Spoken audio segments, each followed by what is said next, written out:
Yeah, is everyone able to see my screen?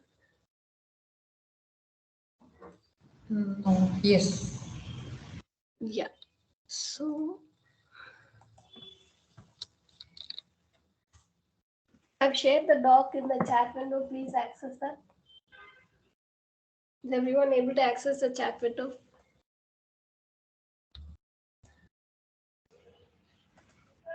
Yes, ma'am. Yeah. Yeah. So today's session is going to be an interesting session in terms of real world applications. There are a lot of possibilities of writing research papers. How many people here want to publish research papers and all that? Is there anybody who wants to publish research papers? Saumya, Shipriya, 6 people. Only 6 people want to publish research papers here. So here 7, 8, 9. All right. So there are quite a number of people who are interested in publishing research papers. Then this might be the best session for you because there's a lot of scope for research paper publications in this topic because there are a lot of real world use cases which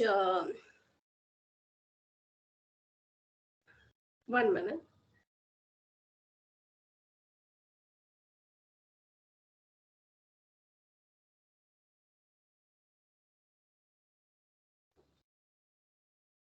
See, there are a lot of real world applications which you can actually, apply certain techniques, do some iterations. You can solve society's problem at the same time. You can write about your, applications as well as a paper. So it's not necessary you should only publish it in conferences and all. Look out for conferences and then publish your papers if at all, even if you don't uh, go for conferences, you can even publish it in AR, some other forums which just collects paper as a white paper or something like that. So you can target conferences. That's the best option. Otherwise also you can just publish it as a white paper or a paper, just like that. So we'll get started with semantic instance. AI for social good, I think image segmentation as the highest use cases.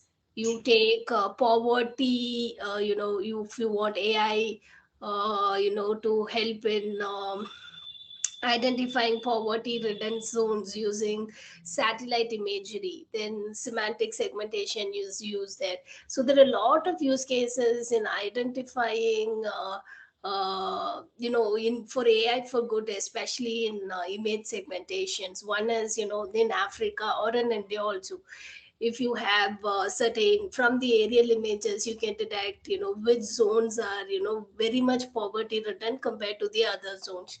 The reason why such things are even relevant and important is, see, there are a lot of organizations which have 2 million funds, or they'll have like millions of dollars in funds, $100 million and things like that, which is being allotted by the global funding organizations and all that. But they have to use the money the right way. So they have to identify the regions which are very very poor, and then the poorest of all, and then give them the money. So if they have to sit and do manually and things like that, it's going to take long time, it may not be accurate and things like that. So satellite imagery, they can find out the poorest of poor people and then go and give them funds directly. So especially these people are people who are coming from different countries, who are not having an idea of the local city or the local countries. So this was one use case out there. This was done especially for Africa. Even in India, the Indian government is using see, they have to take surveys once in 4 years, once in 5 years, to come count the number of wells in each city.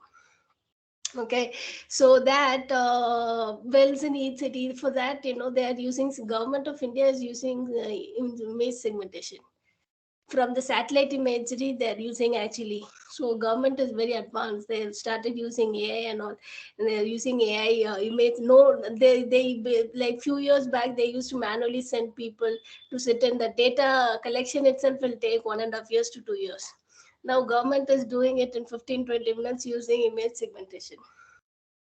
So there are a lot of use cases like this for image segmentation. If you just step out of your house, go for NGOs and things like that, they'll tell you lots and lots of problems where you can use aerial satellite imagery especially. And there's a lot of use cases for fMRI images also. See, there are a lot of brain disorders out there. So outside autism, there are lots of other things as well, schizophrenia.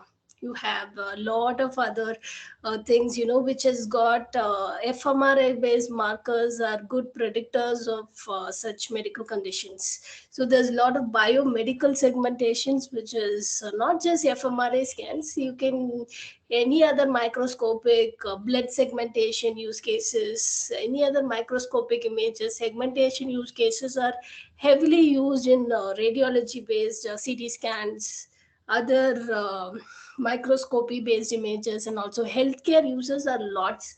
So you can just collaborate with local hospitals, collect data, see 4 5 people can join together, because you can use the existing data sets, state of the art data sets. A lot of them are available already. We look at some of the state of the art architecture data sets which are available. But specifically, if you're very much passionate about solving only for medical use cases, then collaborate or partner with, first improve your skills, and then collaborate with a local hospital. You'll have to spend quite at least 1 month to 1.5 months if 3 to 4 people work together to actually collect data. And manually you have to create the training data set for that segmentation mask, and all you have to create. And once you get up and ready the data set, you can easily, one, it takes around 2 months to get the data right. And post that, you can solve some hospitals in collaboration with any local hospitals. You can, most of the standard hospitals, they have a radiology department, they have neurology department. I reside in Indranagar. Here there is CMH hospitals and all. And so the neurologist and radiologist here and all, still they're doing it manually only. So you can collaborate with local hospitals, say you will work for free, then they will agree. And then you can in collaboration with the doctors, you can publish research papers. These are all very interesting use cases. You will help the society, at the same time you will publish few papers as well. So you can choose these use cases if you're interested. So now we'll see, we're going to discuss image segmentation. So in image segmentation, there are three famous categories, which is semantic segmentations, instant segmentations, and how many people have already worked any projects in image segmentation?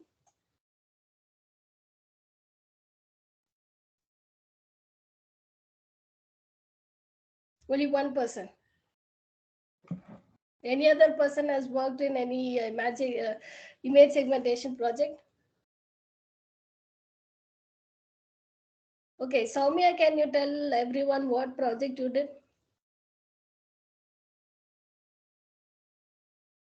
Hello?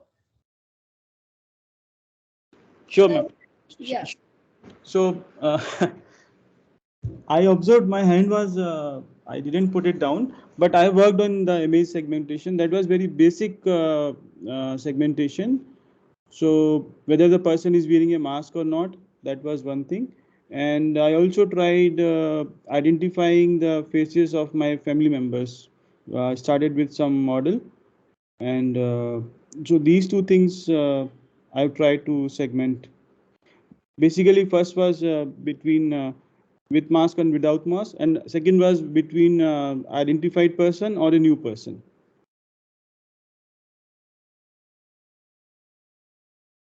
So if the person is identified, I will get the name, and if not, I will register that person in my database.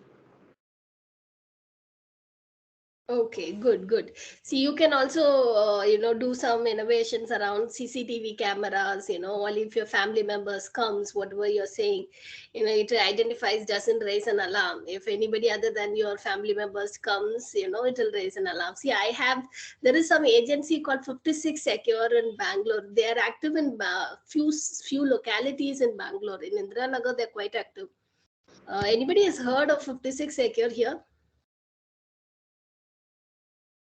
It's a security agency companies where they specialize in CCTV cameras, and all these CCTV cameras, they are kept outside the house and inside the house also. But I have got their outdoor camera facility, so I have one CCTV camera which is installed outside my house.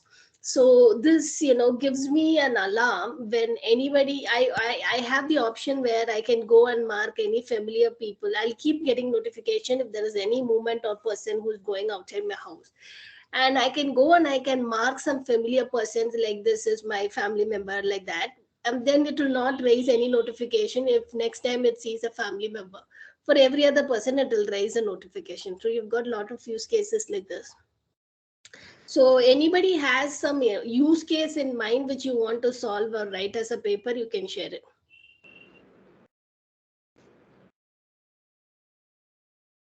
Does anybody has plans of writing a research? Some, all of you told you want to write research papers. So have you got any use case in mind, or what is it?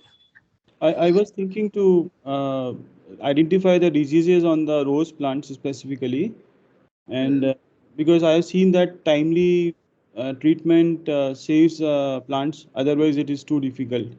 So, and I've collected some data, but that is very minimal. And there are some diseases like blights or uh, some insects, aphids, for example. But from my own collection, that is very limited data set. Some No, five. no. What I would suggest is, see, keep some 1.5 months for data collection. Hire some interns. What do you currently do? I'm working with an IT organization. Mhm. Then you can actually hire a couple of interns just for data collection, university students who will have the bandwidth and who will get that work done faster. Otherwise, if you sit and do everything, you'll already have overload of working, family, and all that, right? And you're also doing your master's, so it might be overload for you. So data collection is the most complex part. It requires a significant amount of time investment. If you do not have that time investment, fire some couple of interns, undergraduate students who will have the bandwidth and who are looking out for some pocket money, and also experience as an intern, and get the data completed first in 1.5 months. And after that, it is going to be easy. First you can try the state of the art models, and there are a lot of recent research papers which might have come out. That recent research paper might have introduced a new architecture, but they would have solved a different use case. You can take those architectures and try for a different use case and write a paper on it. Then combine 2 3 concepts taken from multiple research paper, put it in one as one concept, try it on a different use case, publish that as a paper. So many ideas are there.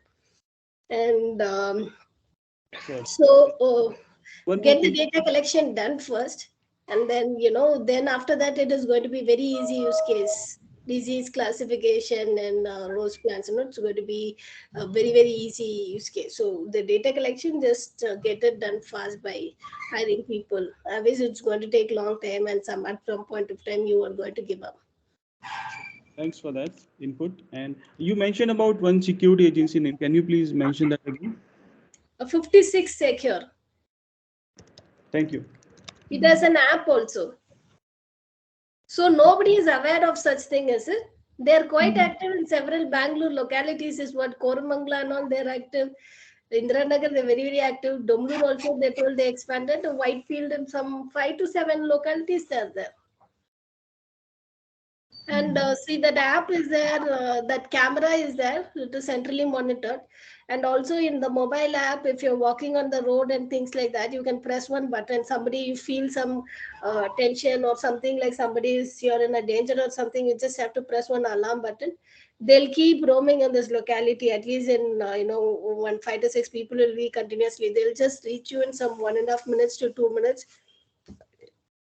They'll identify your location and they'll reach. Otherwise, even in your house, if somebody is creating a problem outside your house, your neighbor, or you got into a fight with somebody, or somebody is unexpected, some burglars have come and they're creating first, you can just press that app, that button, then 2 3 minutes you can, you'll get a call. If you mention you require 5 to 10 people, then 5 to 10 bodyguards will be there outside your house and they'll help you out sort the problem. It's very good for people to sort out problems, especially burglary and all is very common in Indranagar area. So I think for us it is like very important to have such facilities. But they have lot of computer vision use cases. You can team up with them also, and you can also say you will contribute to some use cases, and you can team up with them also because they have a lot of data. You don't have to waste time sitting and collecting data because they're already collecting a lot of data. Okay, so nobody else has any use case in mind which you want to try Usha, with? Usha, I had a couple of use cases. One was for detecting people with disability in let's say railway stations, etc., where automatically there's some assistance or some special accessories can be sent to them. Because unlike in airport where you can register all that, there's nothing like that in bus stations and railway stations. Oh, in So airport you can detect something like that, is it? no, in airport you have a chance while booking your ticket. You can just say that you need something so and so, right, while booking. But for railway tickets, we don't have. I mean, the people who come and go, let's say in the platform, unreserved tickets, etc. There's no facility to mark, right? So that way, in bus stations and railway stations, you can sort of have some automatic detection and reach out to people. Hey, this is a very good use case. This is a very good socially relevant use case. I would love to collaborate on this. You can reach out to me. For the data collection part is where we need to hire the interns and get it done, collect few videos from local cities in Bangalore. But this is Correct. a very socially relevant use cases. You will receive awards and all for this if you will do I it. don't want an award, but I've been thinking because many times I've seen that even while getting down the train, it is not friendly. The train also, the getting down is not friendly, and then sometimes there is nothing outside. Also, there's no vehicle. They have to walk for some 2-3 kilometers to get to a vehicle. So many times I've seen because it's largest employed. There's a lot of infrastructure that railways has and other things that they can actually do something of this sort, and this can be expanded everywhere if required. Yeah, it's very interesting use case. The technical side of it, yeah, I can really help you out on the coding side. But the data collection part is something if you can hire people and get the data collection done quickly, then we can get started with this use case. I would really love to collaborate on this one. So yeah, thanks for sharing that. So anybody else has an idea or something like that? Other similar ideas, AI for social good or any other, it's not necessarily social good, you have some problem which you wanted to solve. Hi, Usha. This is Rakesh. Yeah, So Rakesh, please actually, tell I'm me. working on one of the use case. It is for the it comes little bit like image restoration. Mhm. So if a particular image is if it is raining, then the vision will not be good to detect the objects inside the frame. So at that case, if we deraining, if we apply over that, so such kind of applications I am looking and I couldn't able to get the right ones. If you can suggest anything for the image restoration, that will be helpful for my use case. Hey, the image restoration, see, there are already several research papers out there which already state of the art architecture will already do your job. The reason why I'm telling you is I was invited by one university in Hubli to give workshop. It's an engineering college to give workshop for the women in data science, some datathon. So while I was giving the workshop, there was one keynote speaker who was the dean of research, I think. I'll try to, I forgot the university name. I'll just try to share the university name, her name also. She is also an IIT Bombay alumni. She did a PhD in IIT Delhi. And but she's working in that Hubli is not I am not sure of the kind of research infrastructure there and all, but I'm not sure why she has very great qualifications. I'm not sure why she chose to work in that place, but she is working on some image restoration. Hubli has got UNESCO heritage site and all, right? So she was working on that image restoration project and all for that. So she was giving a session, 1 hour session on all the projects which she was doing. There are a lot of state, from whatever her talk I understood, a lot of state of the art architecture which are already do the things for it. They're working in advanced thing. That is, see, image restoration is fine. They are constructing the 3D images, and there are several buildings, in that in Hubli, that UNESCO heritage site. There are several buildings which are parts are missing. So they're constructing 3D construction and all that advanced things in which way they were doing. But for you, it is, if an image is just raining and that blurred, to correct that and all, I think state of the art architectures is already there. If you just Google it, you should be able to identify some of the state of the art architectures. Otherwise, you give me some time, I'll get back to you with the architectures which are already there to do this job.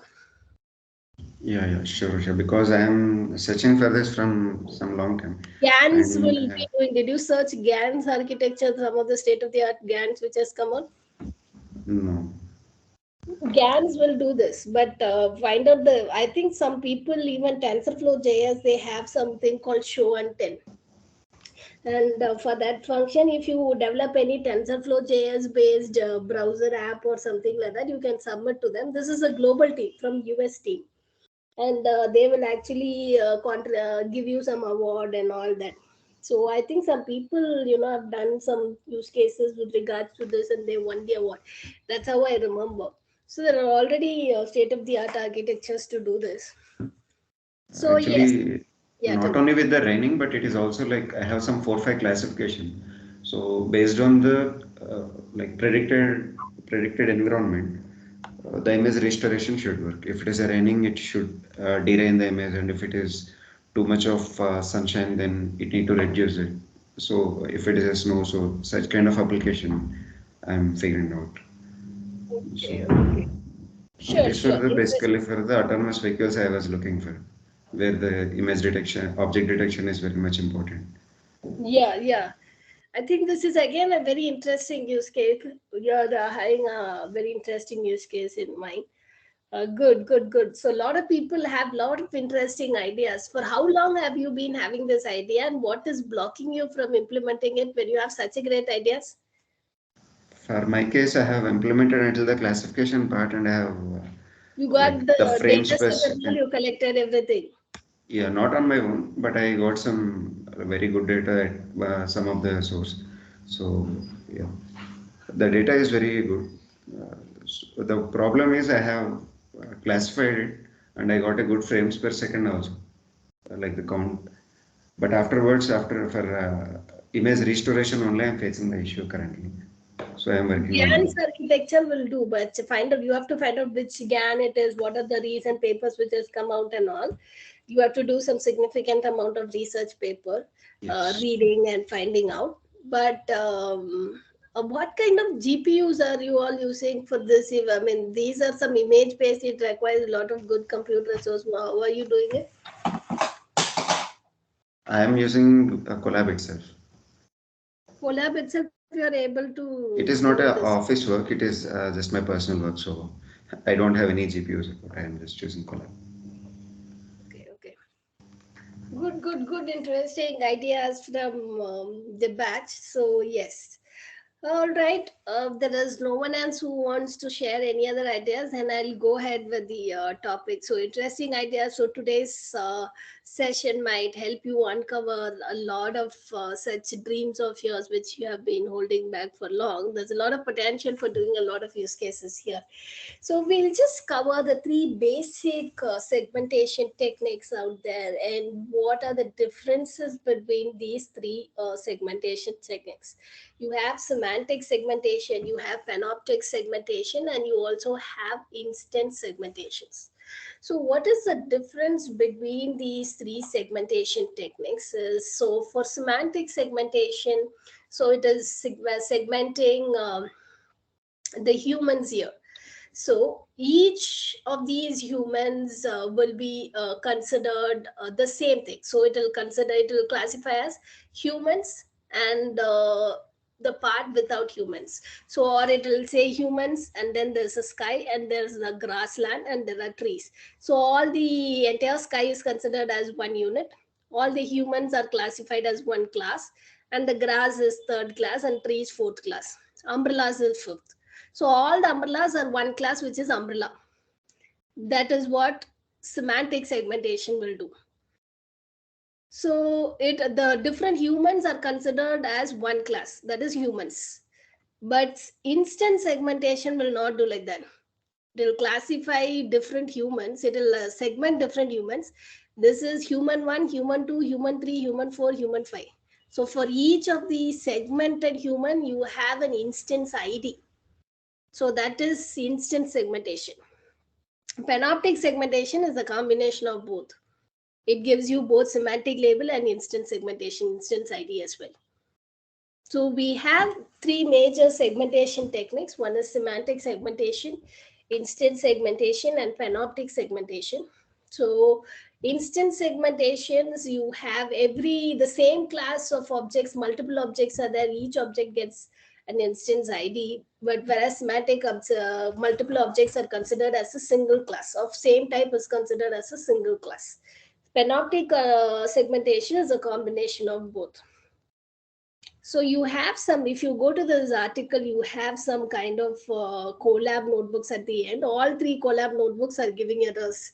Just okay, but if you just don't run the collab notebook, if you just click on the collab notebook, you will get the output. But they might have written at some point this notebook at some point of time where different versions were there. Now it is showing some dependency errors and all that.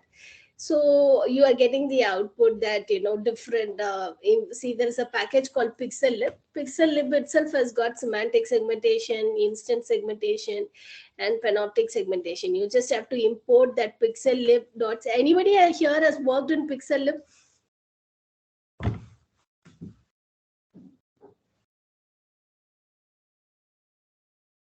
All right. So the pixel lib here is very easy. So you're installing TensorFlow, Scikit image, OpenCV, then install the pixel, all the dependencies you're installing. Import pixel lib library. Then if you want semantic segmentation, import semantic segmentation. You are loading a particular model, any model. Here they are loading the deep lab model. We'll see the different models which are currently available for doing segmentations. Deep lab is one of the models. How many of you have heard of deep lab?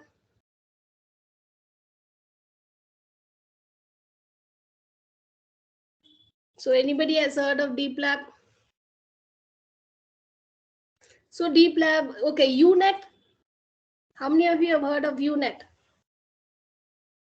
No. So deep lab is one of the architectures for semantic segmentations. So you are installing, you are importing the deep lab, and then you are just giving a test image, input image, and the output image. You are getting the different, instant different labels, like whether if it might be 0 for sky, then you have umbrella, and then you have so to say.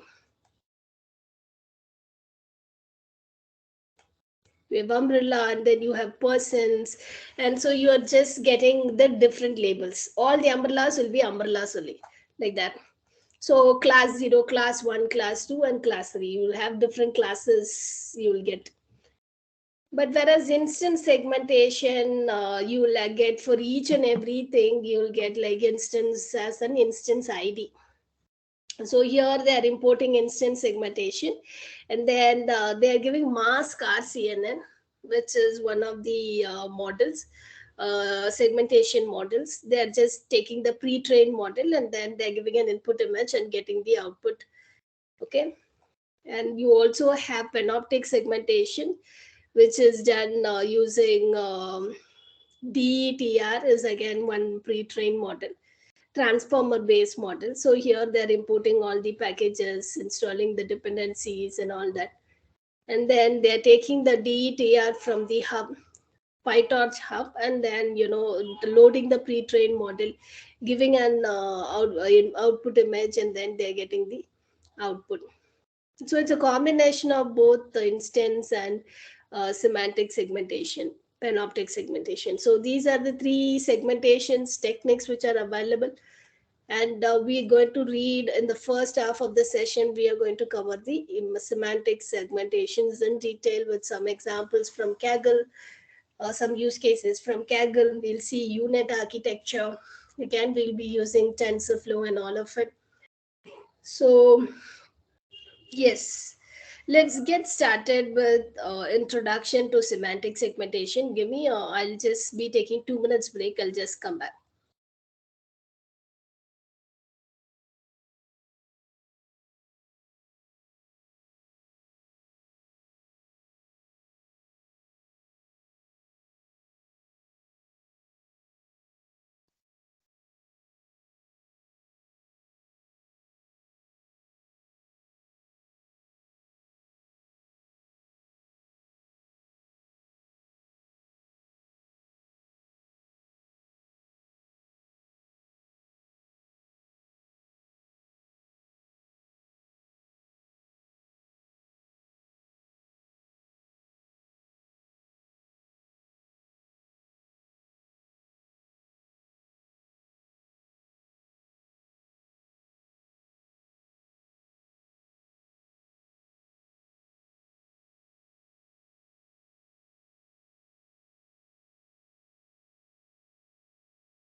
Yeah.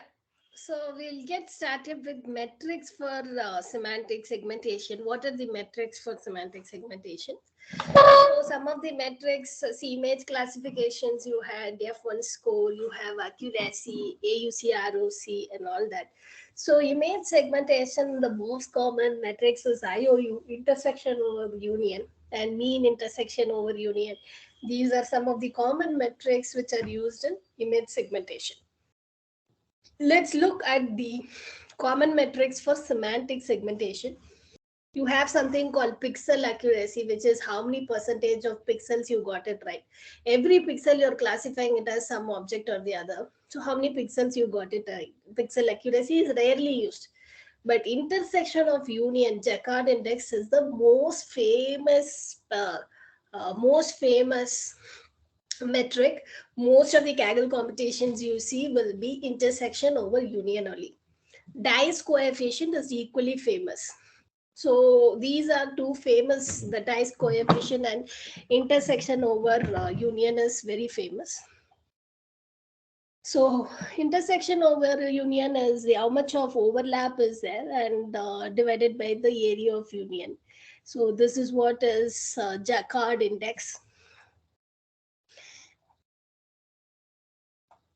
The implementations you will already find for the both Jacquard index and this thing, the Python script for both of this you will already find in Kaggle. There are a lot of notebooks which contains implementation of what to say, uh, intersection over union. So for example, I go to Kaggle. So because this is like around some 20-30 competitions have IOU as a metric. So IOU. I just have to type IOU.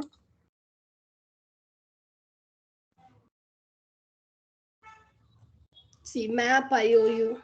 So this is map IOU, but you plain IOU also you'll find a lot of code scripts there. It's like 10 lines of code.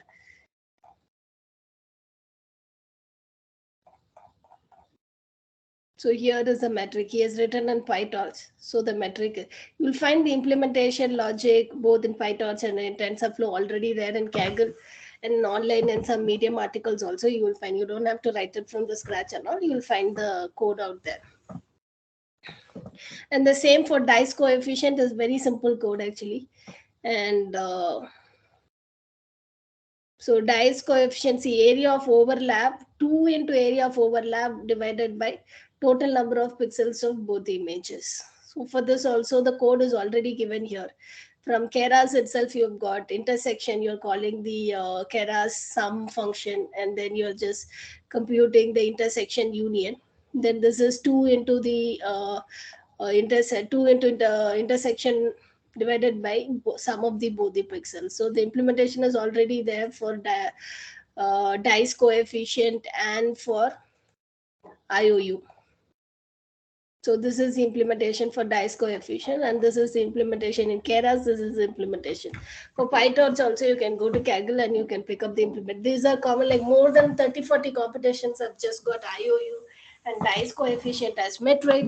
So you will find a lot of metric implementations in all frameworks in Keras or whatever in TensorFlow, and in this PyTorch also you will find on plain Python script also you will be able to find in Kaggle sample codes. So this is about the metrics which we will be using for semantic segmentation. It's important to discuss metrics because these are different metrics from whatever we have seen for image classification and object detection. So now we'll, out of the three topics, we are going to deal with the semantics image segmentations in the first two sessions. In the morning, it's going to be semantic image segmentation. So this is self-driving car or normal car or self-driving car, I'm not sure. But then this is GIF image, the car is driving and you have the segmented video which is coming up. So you have sky, building, pole, road marking, things. So the semantic segmentation has huge number of real world use cases out there. So let's introduce this topic of semantic segmentation. So I already told you one difference between semantic segmentation and instant segmentation is, see, if there are multiple humans here, all the multiple humans is given one label, that is humans.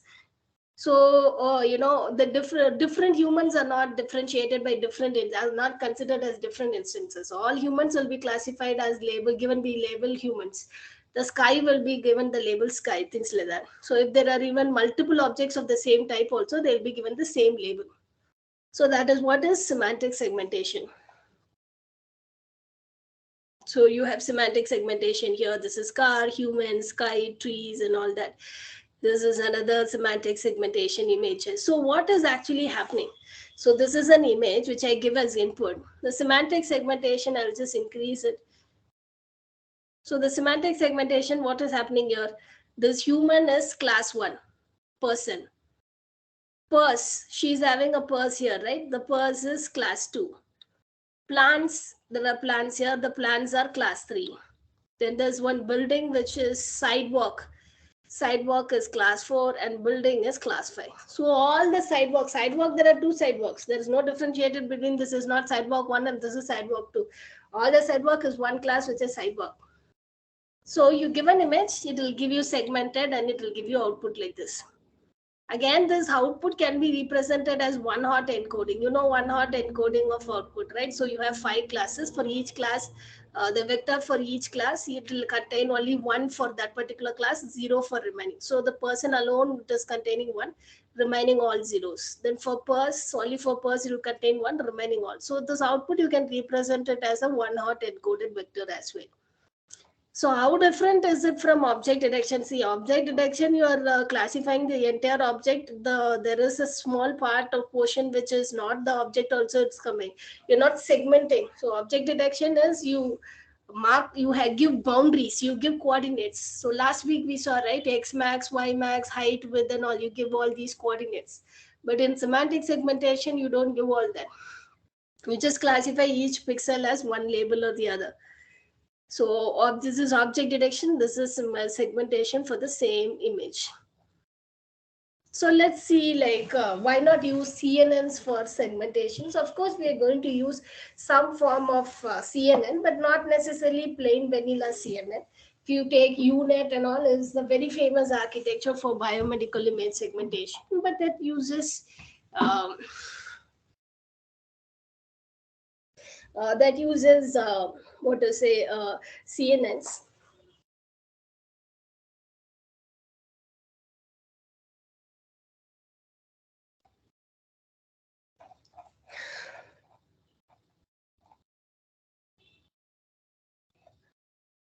So CNNs for semantic segmentation is, so you have, like other computer vision tasks, CNN for semantic segmentation will be the obvious choice. And so CNNs, there is one problem with CNN. You cannot use a plain vanilla CNN, but you have to use some kind of a modified CNN. The reason why you cannot use a plain vanilla CNN is, see, for image segmentation, the output, we want the output masked image to be of the same resolution as the input image. But what is happening in a CNN? You apply multiple convolution and plural pooling layers. Finally, the image is this big, but the final pooling layer, the image comes out as very small. You're downsampling the image, and then after that, if you flatten it, what will happen? You lose all the spatial information, right?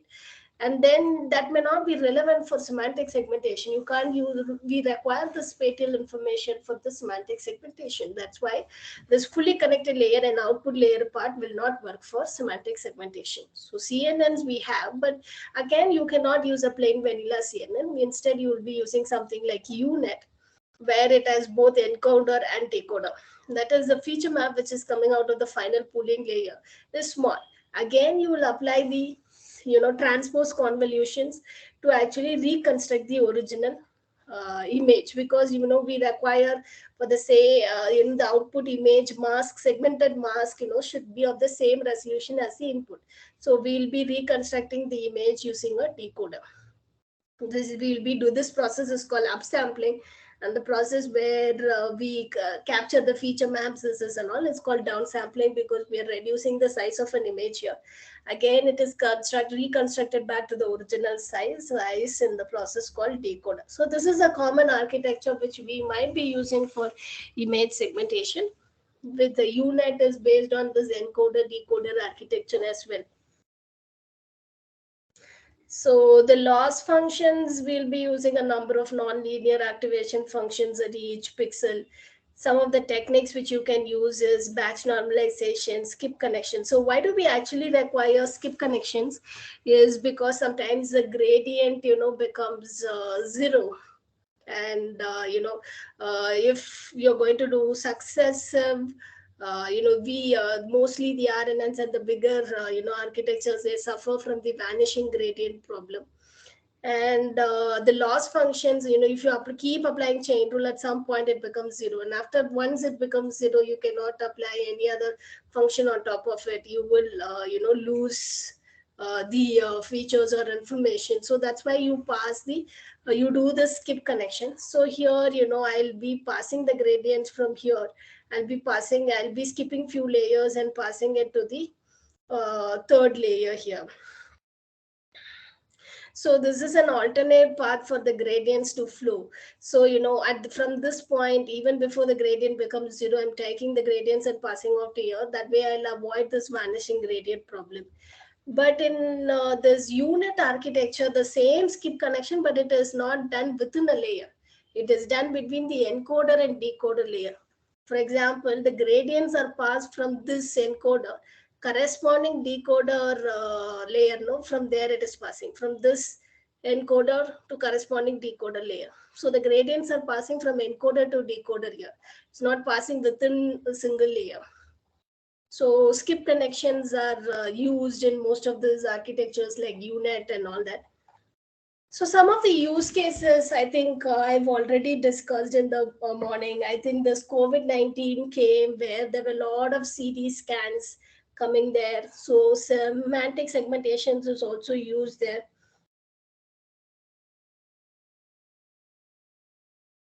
So how many of you during this COVID-19 dabbled with COVID-19 data, either in the form of time series or because if you see open LinkedIn during that COVID first phase time, all of them were running some AI model on some COVID data or the other.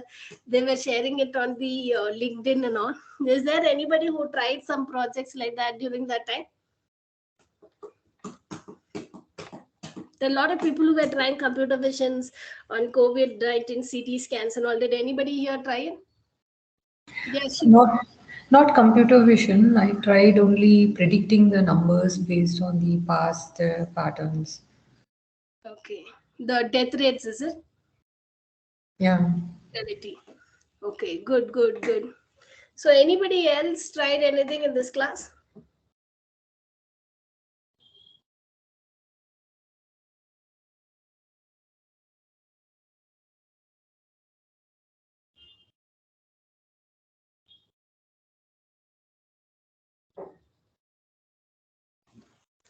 All right. So that is one of the use cases. COVID CT scans. You can do semantic segmentations for classifying relevant regions of the image, whether you're diagnosing anything COVID-19 or you can diagnose any other CT scan. You can diagnose different regions of the brain, regions of the image. And it is also used in autonomous vehicles, autonomous driving. And I think somebody here already has some interesting ideas on autonomous vehicles as well. It's used a lot in self-driving cars and all. Satellite image processing, I already discussed. See, the satellite image processing, the number of use cases is bottomless here. You have like ample sufficient use cases here for each of you to sit and write multiple research papers. It's very interesting. See, all of you, I would recommend write research papers, which is, see, how many of you are looking for transitions to data science? You are in different field but would like to get transition into data science. How many of you are there like this? One. Yes, Santosh, what do you do currently? All the people who raise their hands, can you unmute one by one, starting with Santosh, and tell me what you do currently? Currently, I'm a software engineer, ma'am. How many years of experience?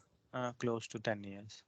Close to 10 years. What are the technologies which you work at work? I use Java technology. Okay, okay, good, good. And yeah, the next person, Ritvik. I'm into governance, so I'm a non-technical candidate looking for transition into data science. So presently, Governance, can you tell more about the work? it includes multiple things like contract management, finance management, and SLA management.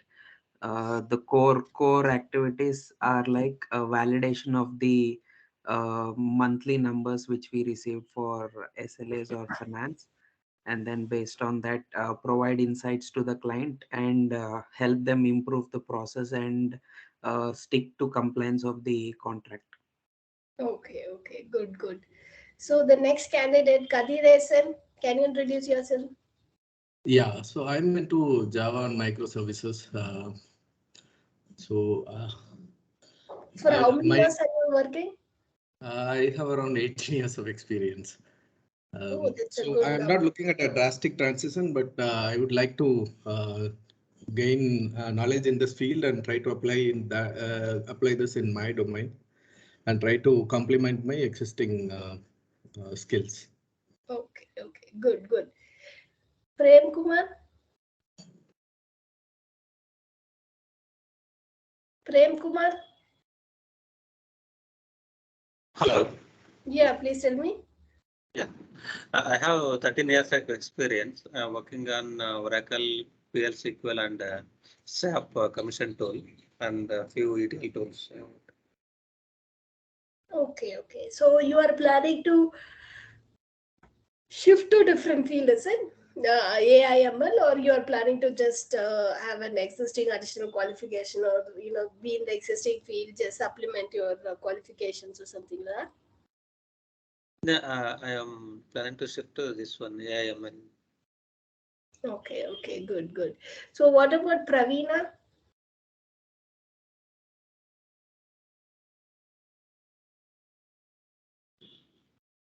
Yeah, Pravina Valiveli. Pravina, you raise your hand, but no voice. Okay. Saumya, Yes, ma'am. what you do? So, yeah, so I have total 18 plus years of experience. Right now, I am heading the center, the Bangalore or in the India Center for Macmillan Learning. Mm-hmm. And I want to completely switch to this part. And I mean, this is my objective of pursuing MTech. Mm-hmm. So earlier, I was purely technical till 2013 from 2002. And then I switched to management roles. I did my MBA as well from IIM Calcutta. And now I feel that I love coding. And so I'm switching gears. Earlier it was Java J2E and full stack till 2012 or 13. Now I'm going back into AIML. This is my plan, and that's The it. Macmillan Learning, what you do? So Macmillan Learning is mostly program management, governance, and delivery. They are into providing softwares for all the top. I mean, basically product for the all the universities in US and some of the universities in Canada. So one of the products is iClicker, which is a very esteemed product in the realm of higher education. So in short, this we have other products as well in the portfolio, but mostly I'm focusing on iClicker. Okay, okay. Basically Alright. a Yeah, tell me. connection platform between the instructors and their audience like students or somebody else, so they can post quizzes, questions, assignments, etc., and the students can respond back. There are features of quiz grading as well, and synchronizations, etc. And right now we are thinking, I mean, it's a bit slow, but we are collecting the sentiments from the students and to give insights to instructors about how was a class, how much confident the students were. So, but this is going a bit slow. We are in the first phase of collecting the confidence of the students while replying to the questions. So you've already seen some of the use cases in your current company itself. So once you finish your masters within the current company, you're going to switch to AI, or you're looking for outside job transformation. Uh, okay, honestly speaking, uh, I'm not sure right now. People are still very, I mean, not skeptical, but they are not sure about the benefits of using AIML, especially the people who are in the sales. So I felt this at the current organization. I felt this at the earlier organization as well, and so I will focus on the opportunity and the learning path rather than the organization. Okay, good, good, good. So the reason why I'm asking this question in the first place is Sorry to because, interrupt. This is yeah, Pravina here. yeah, please, Pravina, please go ahead. Yeah, I have 10 years of experience in .NET microservices. So I joined MTech in data science so that I can shift my career towards it. So that's I'm looking for outside career path. Okay, okay, good, good. And the reason is so in within your company you don't have scope for transferring, is it? We have a Yeah, scope. we have scope to transfer, but how supportive they are, I still don't know. I have not figured that out. So since being from past 5 years into .NET, it's difficult to like convince the organization that I can prove myself on AI and ML. So that's it. Okay. This is where research paper contributions and your projects stand out. That is why I was stressing in the middle, especially if you're making a drastic transformation from a very different field and then you're entering AI/ML. So you need, see, everyone wants to make money, they want to solve a use case and make money. And, the businesses, have a monetary thing as a core thing, right? So if they have to hire a certain amount and data scientists are paid quite well as well, why would they want to pay so much amount and hire you when you are just transferring from one thing to other, that they can hire a fresher itself, right? What value do you bring to your table? And all these are questions which will be posed to you and asked to you in your interview. So you need to prepare your resume right now itself. So this is a very interesting topic which we are discussing today, which will give you a lot of scope for real world projects. See, everyone is doing Titanic or some basic toy projects. If you solve COVID, that this everyone is doing, then what is a differentiator? That is where the real world projects come. Somebody in the class, they were giving that example, right? Identifying that disabled people. This is all very unique use case. If you do such use cases, you will get awards, you will get recognition. Those are awards may not be important or for you as from a personal perspective, but those are very important for you to change careers. You will get instantly noticed and change careers. So that is where you require some AI for social good use cases, not necessarily social good, but some use cases which will stand out. You should have some 3 to 4 projects which will stand out. So not some basic toy projects from get stolen from different GitHub repositories or in executing the codes in Medium articles and submitting that as a project. This is why you need to spend significant amount of time building portfolio.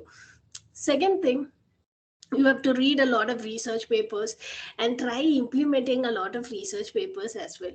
And then publish your own research paper, take different use cases. So you don't have to spend, there are research labs where people spend 1 year 2 years writing research paper, that is different. But you can also write research papers like this. Take identify some 2 3 use cases. You read all the existing research papers. For example, you have identified a use case in AI for social good, but that involves image segmentation. You read research papers in image segmentation, and then for a different use case, maybe from a different domain like retail, they would have used certain technique and published some research paper. You can take those same technique, apply it on different use cases like healthcare and publish a paper, combine techniques from multiple papers, publish it. It will be difficult to do it alone. You're in a batch, so you can combine with people and do it, because you're all working, having family, and it is time is a very important resource. That is where the collaborations comes into place, where you can collaborate with people and take it to completion. Data collection is a difficult part, so don't try to sit and do that. Hire some interns to get the data collection, pay some money, hire the interns or whatever it is. They are also looking for jobs, and you also need to get the work done. So get the data collection part done and progress and get good portfolio of projects. This topic today which we are discussing has a lot of scopes for doing projects like that.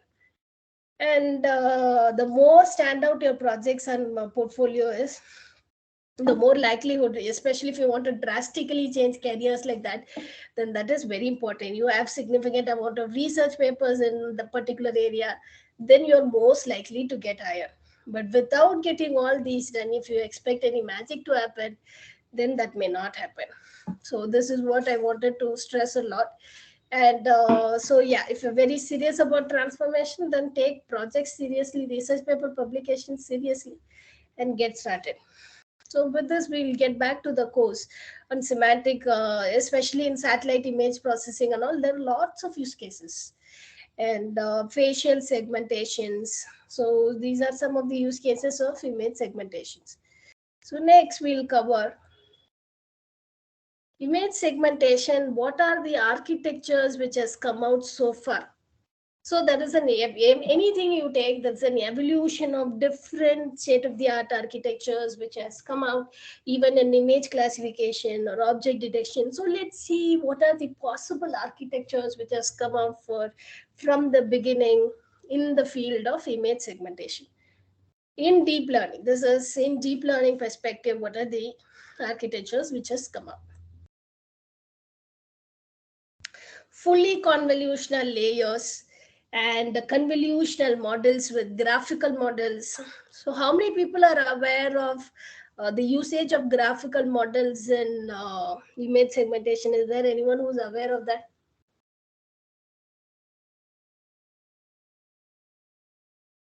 Markov fields, Markov networks. So you have encoder decoder based models, you have multi-scale pyramid network based models. We invited one speaker from Swiggy to speak in a conference. She was speaking in pyramid network based models. At that point of time, Swiggy was using that actually. And dilated convolutional models, deep lab family, and you have recurrent neural network based models, you have attention based models, generative models, and adversarial training. CNN models with active contour models. So these are some of the image segmentation models. Let's look into some of them. So if you take fully convolutional layers, just fully convolutional layer, you have the reason why we cannot use just fully convolutional layers is we require encoder decoder architecture. The reason why we cannot use this, because we require the output size to be of the same size as the input size. That's why we cannot use a plain simple fully convolutional layers. Instead, we can use fully convolutional layers as a part of encoder decoder architecture. Convolutional layers with graphical models. See, conditional random field, the output which comes out of the just the fully convolutional layers may not be that accurate. So they'll do post processing using conditional random field. This was a very famous technique, employed by most of them until a while ago. So this is using conditional random fields for image segmentation has been quite famous, but now with the advancement of cutting edge architectures, this has not been that frequently used these days. Then we discuss the encoder decoder architecture, because the output size and the expected input size and the output size has to be same. We require the decoder network to reconstruct from the feature map, reconstruct the original image from the feature map. So you have for the biomedical image segmentation specifically, there are famous architectures which has come out like UNet, VNet, and also I was discussing the skip connections there, right? From the encoder, the gradient is directly passed to the corresponding layer in the decoder. Within the layers, we are not employing skip connection. We are employing skip connection here from the encoder to the decoder. Okay, so here we are employing corresponding decoder position. We are employing skip connection. Why we use skip connections? Because sometimes the gradient value becomes zero because of repetitive chain, applying chain condition, chain rule. And then, once it becomes zero, then we will not be able to perform anything else on it. So that is why we perform like keep construct some bridge kind of thing, where the gradients before it becomes zero, that value can flow through multiple areas of the network. So here we have another architecture we did. So here, if you see here, convolutions are used, but to reconstruct the output from the feature map, reduced feature map, we require an opposite operation of convolutions. We call transpositional.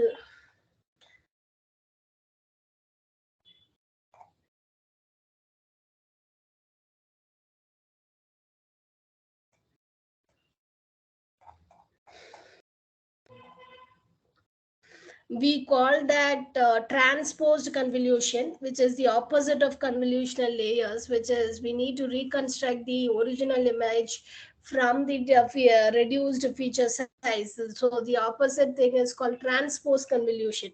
So you have transposed convolution this side, you have convolutions here.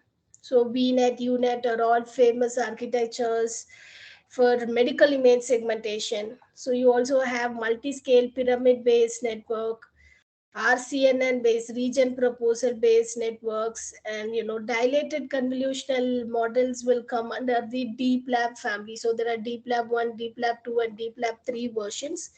And so these are all like very familiar only. If you take any segmentation thing, mask RCN and faster RCN, these are all famous techniques which is applied. But what I did not know was using recurrent neural networks, because generally recurrent neural networks are not used in the image side much. But there are still models like RayNet, RaySeg and all which are used. Recurrent neural networks are used in image segmentation as well. This was very new to me. Who's that? Yeah, I'm getting a call. I'll just get back to you.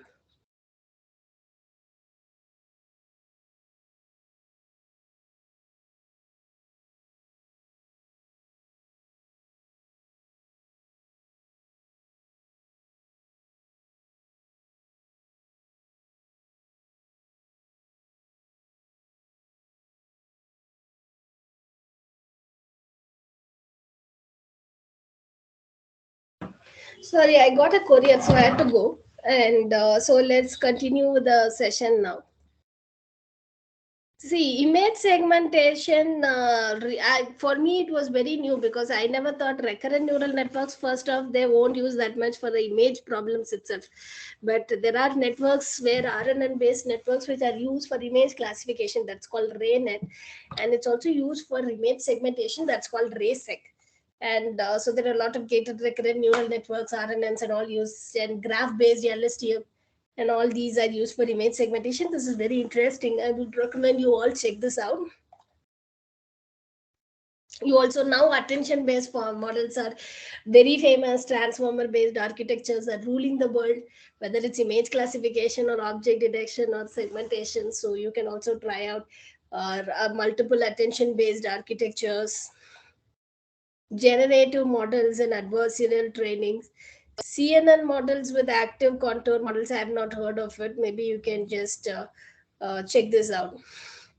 We have seen the kind of architectures which has been used across multiple use cases, across and their evolution as well.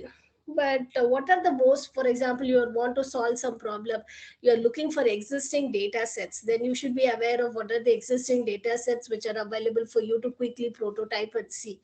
You have the Pascal VOC, which is Visual Object Classes. This is very famous data set, benchmark data set, the Pascal context. MS COCO also is very famous even in object detection.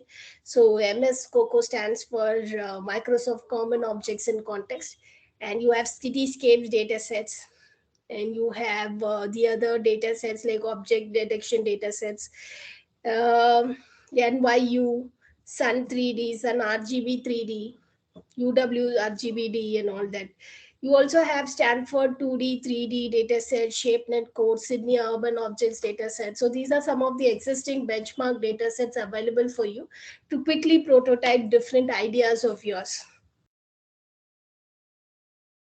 We have seen the metrics earlier. This is just, so with this we have covered some what is image segmentation, what are the different metrics used, the evolution of different architectures, and what are the different architectures which is used across different use cases and all that.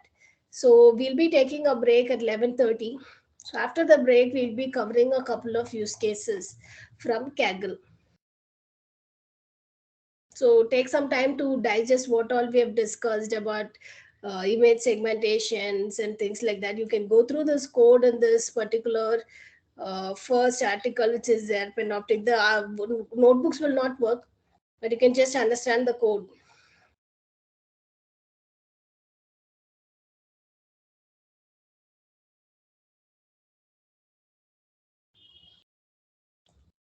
So they themselves have got different articles, I think. Segment objects by location. I want to know when this architecture came. Solo. –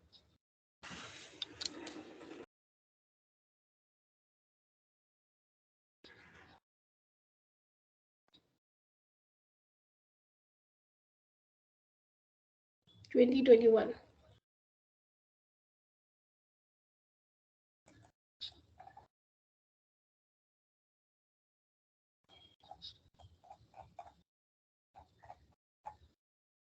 So below that article, there are some different UNet, SDE, there are other architectures and articles also given.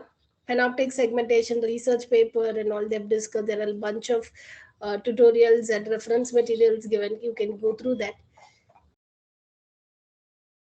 So One take one some quick question. How you figured out that solo was it came in 2021?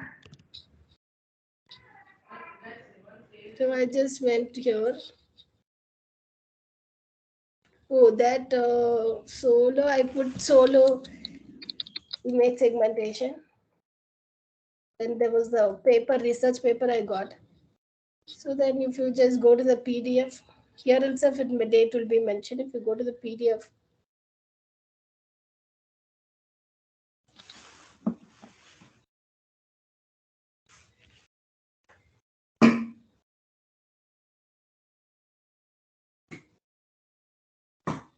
Yeah, I mean on that link itself, the yeah, top mentioned.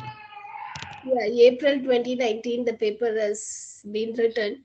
But on the link, I think they've updated it in 2021, I think. Okay. Yeah, they submitted on, they wrote the paper in 2019, but they submitted on 30th June. Okay, they submitted to ARVI, this archive, repository on this date. The paper has come out in 2019 itself. Got it. The Thanks. paper date, you have to go to the PDF and check.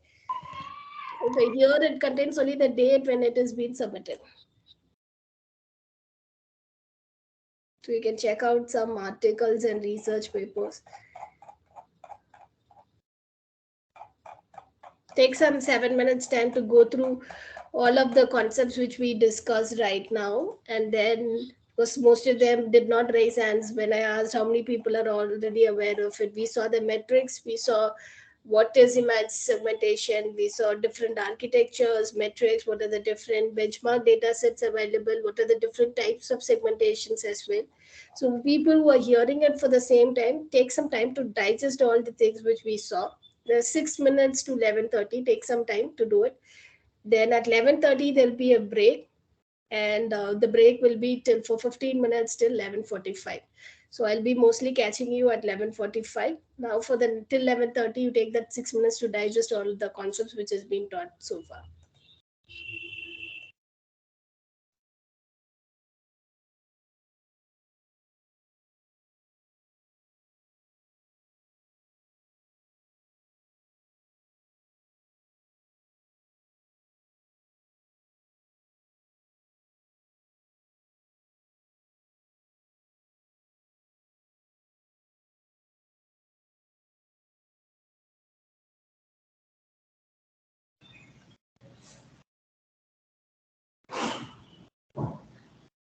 Usha, I have a doubt. Yeah, please tell me. When you look at the segmentation, right, where you're scheming, you're having different colors for different classes of objects, and then out of that itself, you have something to recognize. I'm just wondering the way it is getting encoded and decoded, it is losing the texture and other information inside the object, right, to some extent. There is definitely some bit of information loss out there, but it is good enough to classify the pixel. See, we are going to discuss only image segmentation, right? So it is, we are not definitely going to get 100% of information, but we are able to classify, we are able to extract minimum number of features to classify which particular part belongs to which particular object and things like that. Correct. Yeah, we are not getting 100% information, but there's definitely a loss of information in downsampling and upsampling, but that is more than enough to be able to classify a pixel. More for that, it is more than sufficient.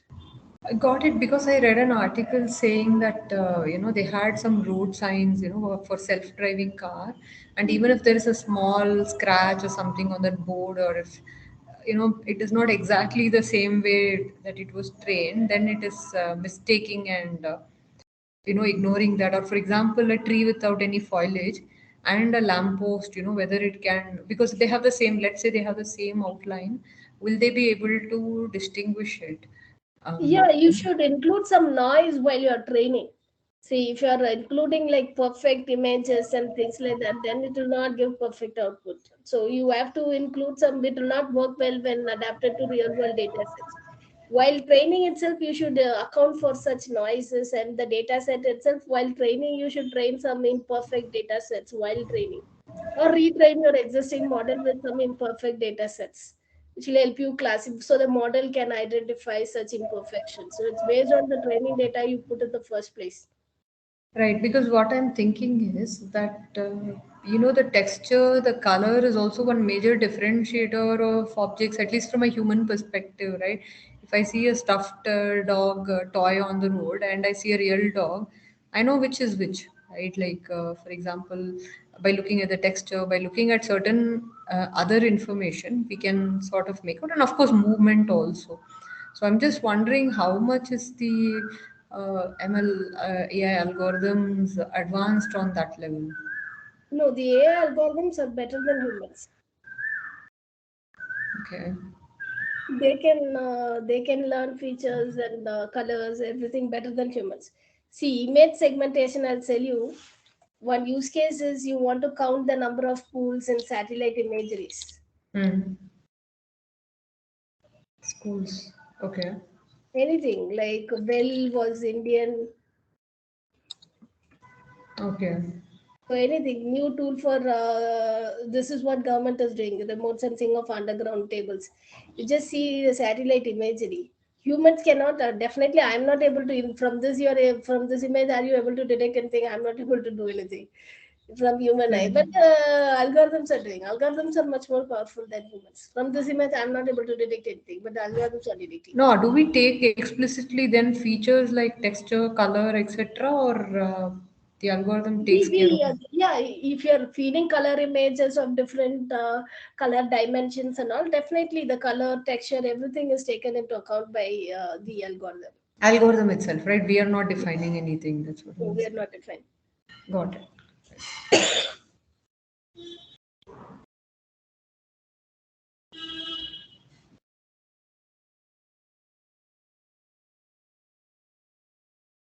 All right, break now. We'll catch up after the break.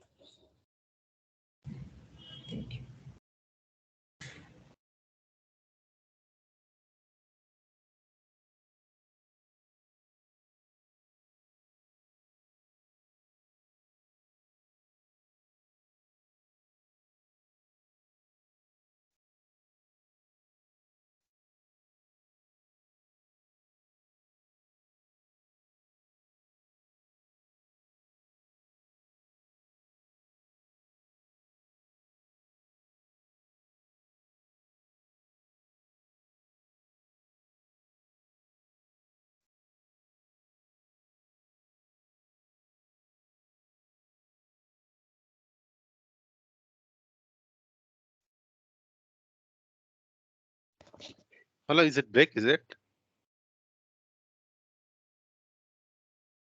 Yes, it is break. Yeah. Yeah, break. Oh, there is a moderator in the class because I missed that part because I got some call. Hasita is not nobody.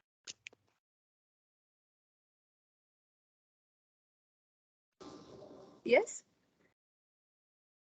No, we didn't see that message. It's such a break or something. Rajanna, it is a break time until 45. 45. Yeah. Okay. Until 45, you can take your break. Thanks, Gopi. Yeah, yeah, okay.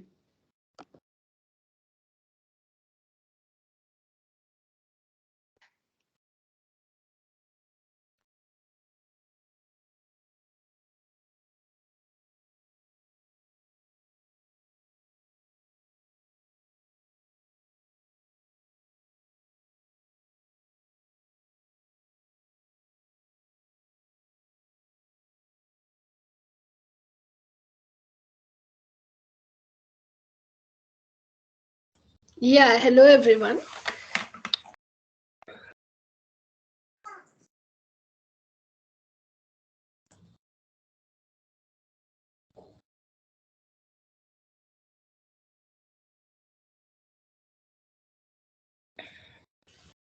So in the morning, we visited some of the basic concepts of image segmentation. Now we will be going through some use cases.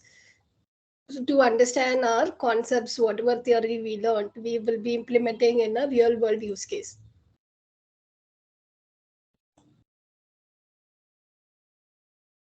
Carvana image masking challenge. This was some competition which happened 5 years back.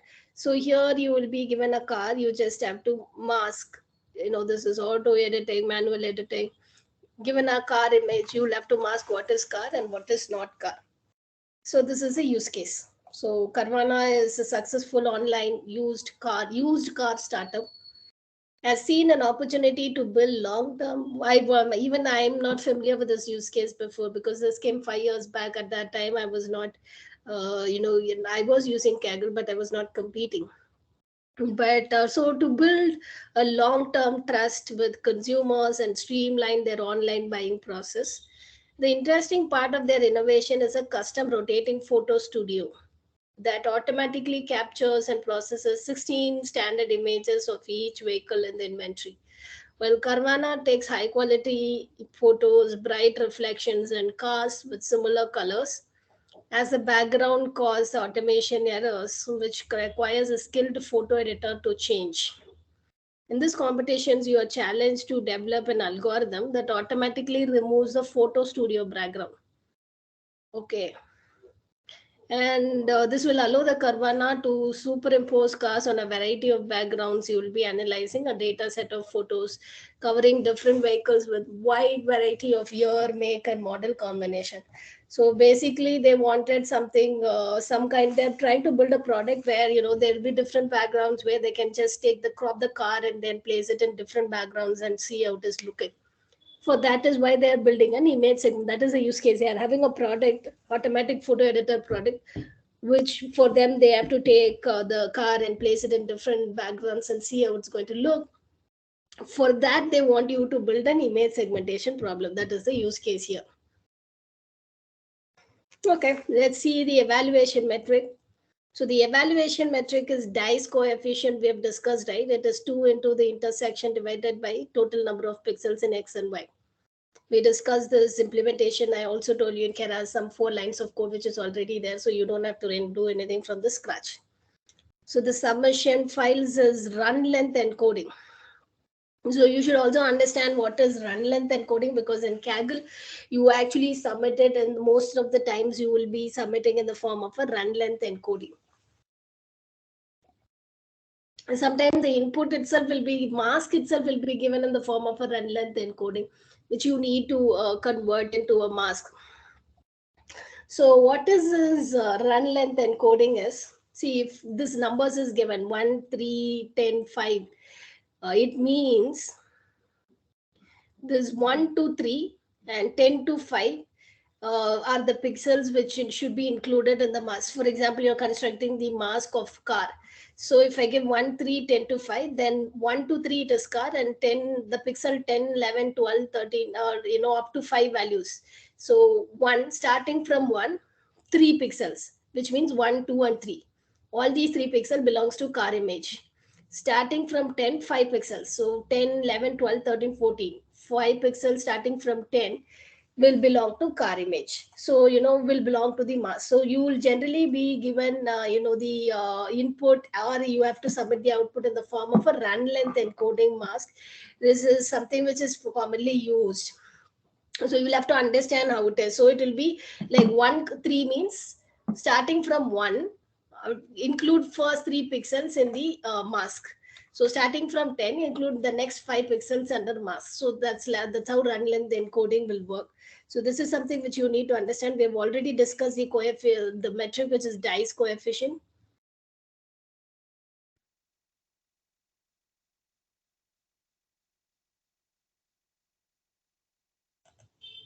Understand the competition so that you can access the data. So now let's look into the data which we have.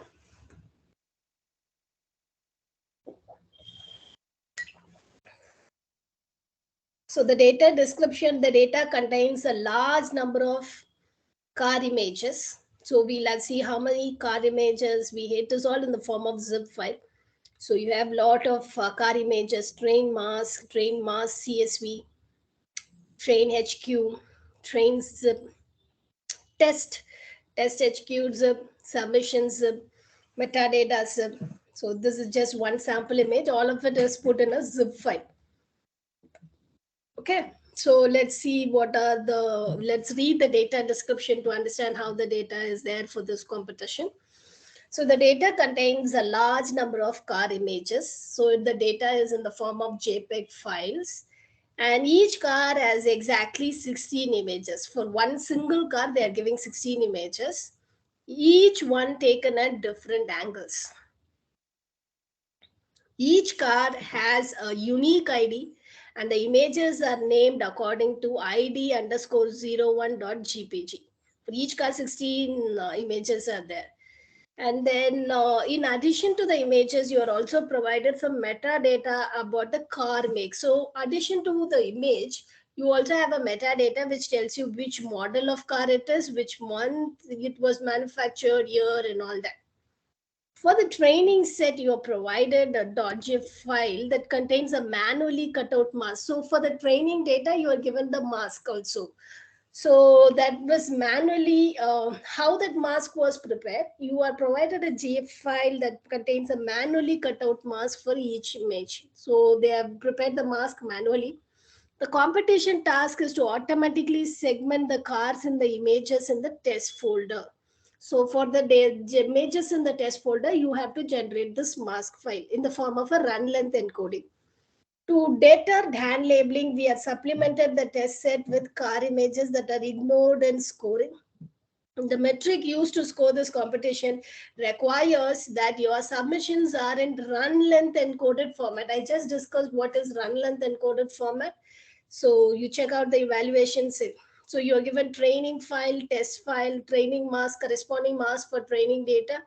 And you have also got additional data about the car make, which year it was manufactured, and all that. Sample submission file I discussed recently, run length encoding format, it has to be there. Metadata.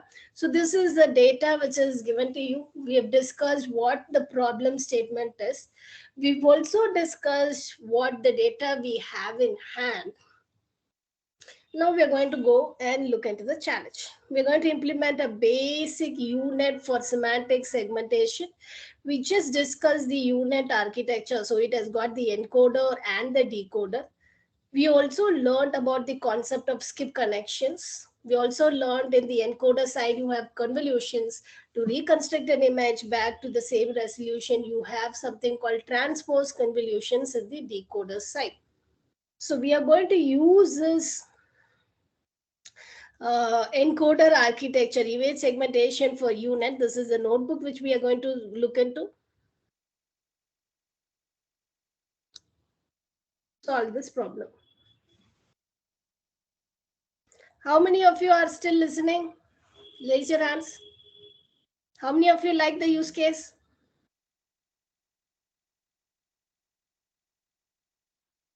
Six people. 8, 9, 10, 11. Okay. Which means 11 people in this class are actually listening. The remaining people are opening the system and going somewhere else. Okay.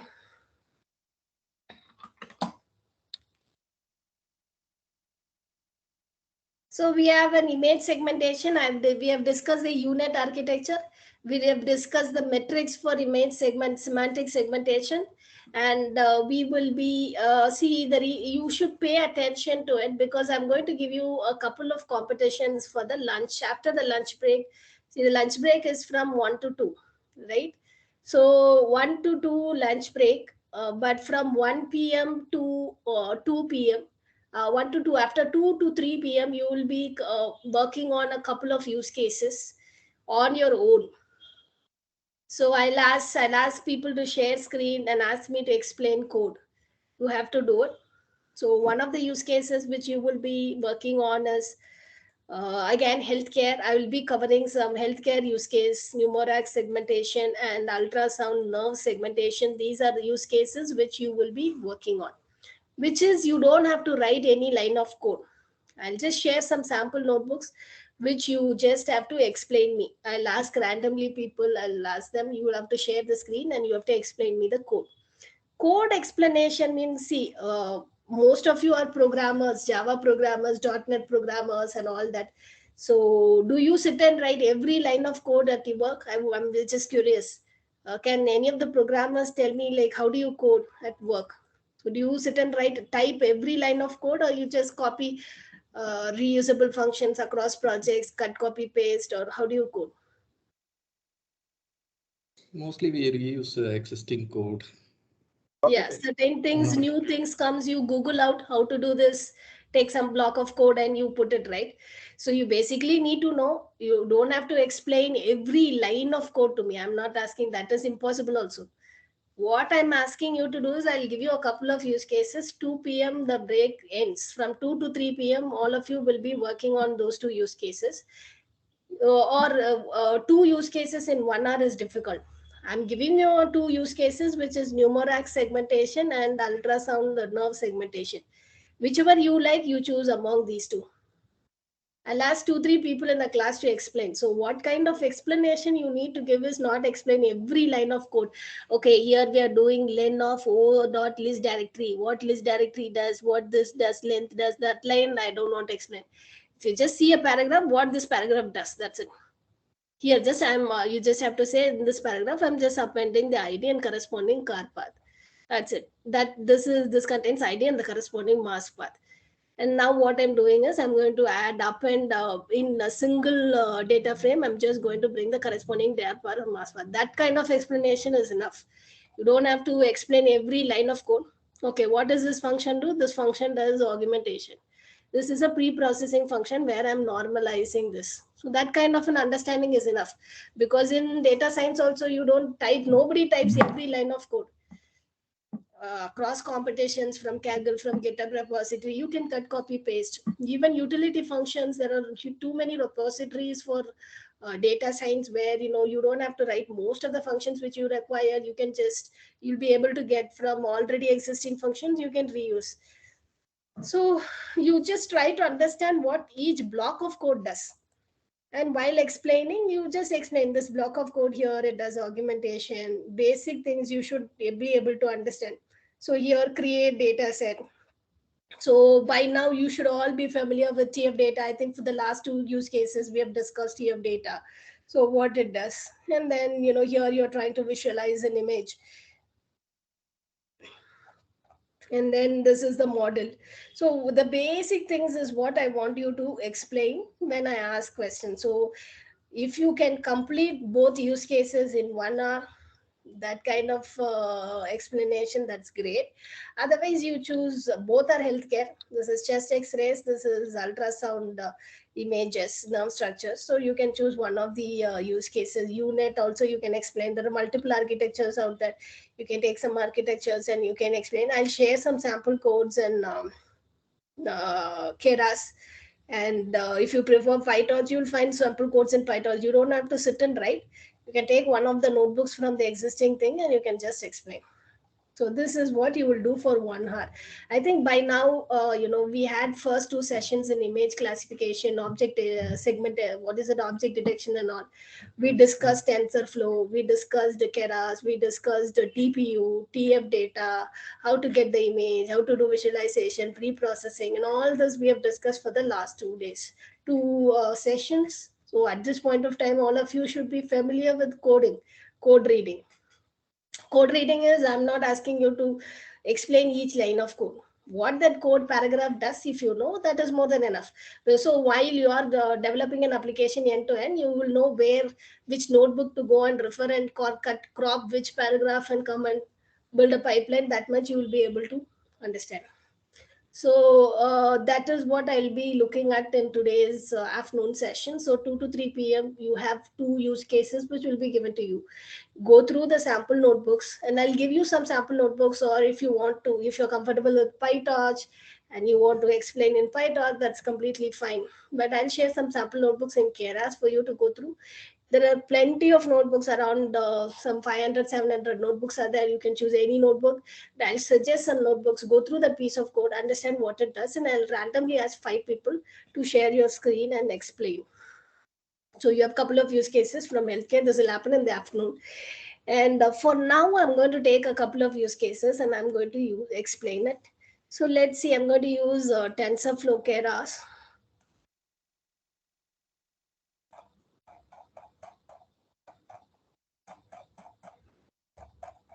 So UNet is the architecture which we have seen.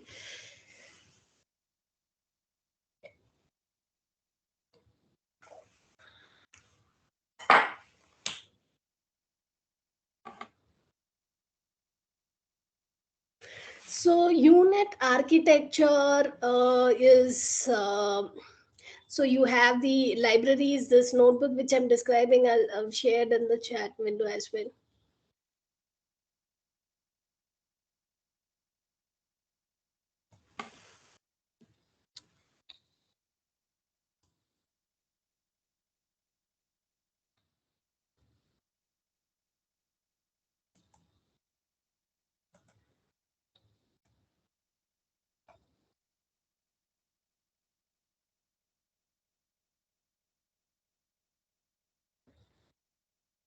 This is image segmentation on UNet. We discussed the UNet architecture. We are going to just see the implementation in TensorFlow Keras framework.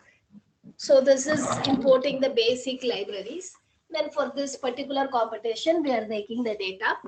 We are doing some data preparation, pre-processing work. So I'm just reading the train.zip file using zip file, some utility function. I'm unzipping it, taking train. All of it is in zip file. So you use any utility functions you like to unzip it. And we have 5088 data train set and corresponding mask. We have 5088. So what we have is the training metadata. If you see training metadata, it contains the corresponding IDs and the car image it contains. This is there in the training metadata train file, train.csv file. So in the mask CSV file, we have the ID and the corresponding mask image name. So you have the ID corresponding train original image and mask image. Now we'll just append all of it in a single data frame, that is ID corresponding car image, original image, and corresponding mask image. This is what we are doing. And once we do the data augmentation, morning also somebody was mentioning about what to say, mentioning about see, even some small line is there, it is not doing properly. So it all depends on how you build your data set. So data set, it is good to have augmentation so that your model doesn't overfit, and it's little bit of noise and things like that. So here very basic augmentations is done here. You can do some complex augmentations as well. So they've just done some flipping left to right, and so that's all. Both car and the corresponding mask images has been flipped left to right. So you can do other augmentation techniques as well, and some pre-processing where all the pixel values is brought between 0 to 1 by dividing by 255. Then you're creating a data set. So all of you are familiar with TF data set, right?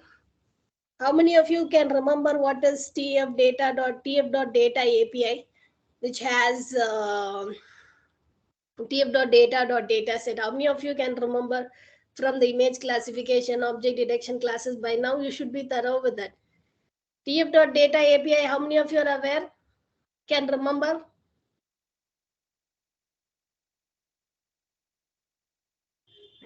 How many people can remember tf.data API? How are you all going to do evaluation, final project, and just wondering how you're going to do? You're not able to remember anything which is taught in previous classes. How will you do end-to-end project on your final evaluation then? In 3 years also.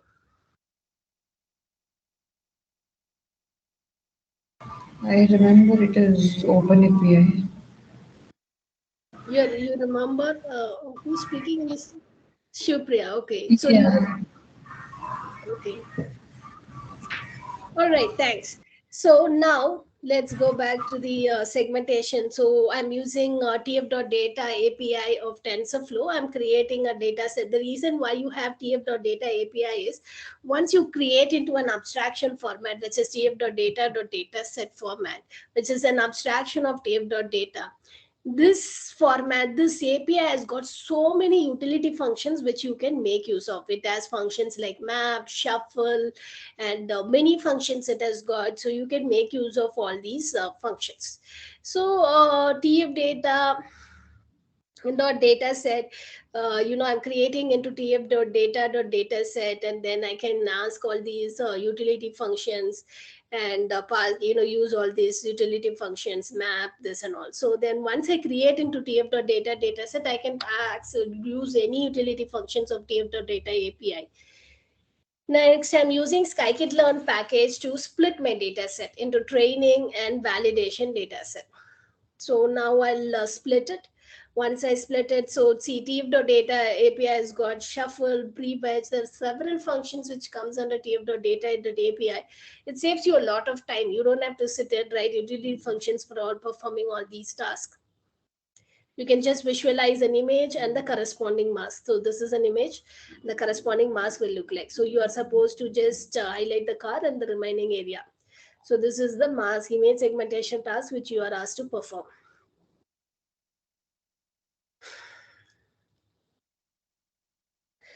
So she is using a basic from Keras, she's using a pre-trained model called application mobile net. So you can use any model, UNet we discussed, you can use that also. But she is using that mobile net model as the base net model. And then, so she is going to activate only few layers in that she is putting on the layer names under one list. And then, so she just wants these layers. So she's doing she's only going to activate these layers from the mobile net. And then, once she gets the feature extraction part, she is going to add she is constructing an auto encoder. See, you have the encoder decoder architecture. So she is constructing an encoder architecture from mobile net. She's using mobile net as the backbone for constructing the encoder part, which is like you see, we have seen UNet, right? This you are resampling to a feature map. So this part, she is using mobile net v2 to construct this path. So here you have the original image. While you do all this convolution max pulling, it will become a smaller image which contains a feature map. So for this part, first part, she is using mobilenet v2. And then she is going to add the upsample layer, which is this layer, this part layer she is going to add. For this, she is writing a function where she is doing a transpose. So this side will be, if you're doing convolution here, this side you will do transpose convolution. So, opposite of convolutions. So she is writing a function for that where she is using, instead of convolution, she is using con2d transpose layer. And then she has built this upsampling layer side as well. Once then the model is ready, and then you have the UNet model, which you just have to combine the down sample and the up sample parts. If you just, these two parts she has written separately. This is mobile VNet. This is instead of convolution, she has taken added transpose convolutions here. These two parts she is combining into a single function. She is combining both the upsampling part and the downsampling part. Then just the loss function is dice coefficient, and then compile the model, train the model, and that's it. Your model is ready and you can start making predictions on test image. So this is a very simple UNet model. You don't have to sit and write everything from scratch. I think pre-trained models for UNet is also available in torch.hub or in TensorFlow Hub, which you can use directly. So I've shared the notebook in the chat window. I want you all to go through this for the next 5 minutes to digest the code. You don't, while, because you have to explain me in the afternoon, where I told you once again what that paragraph of code does, block of code does. That much, if you understand, that's more than enough.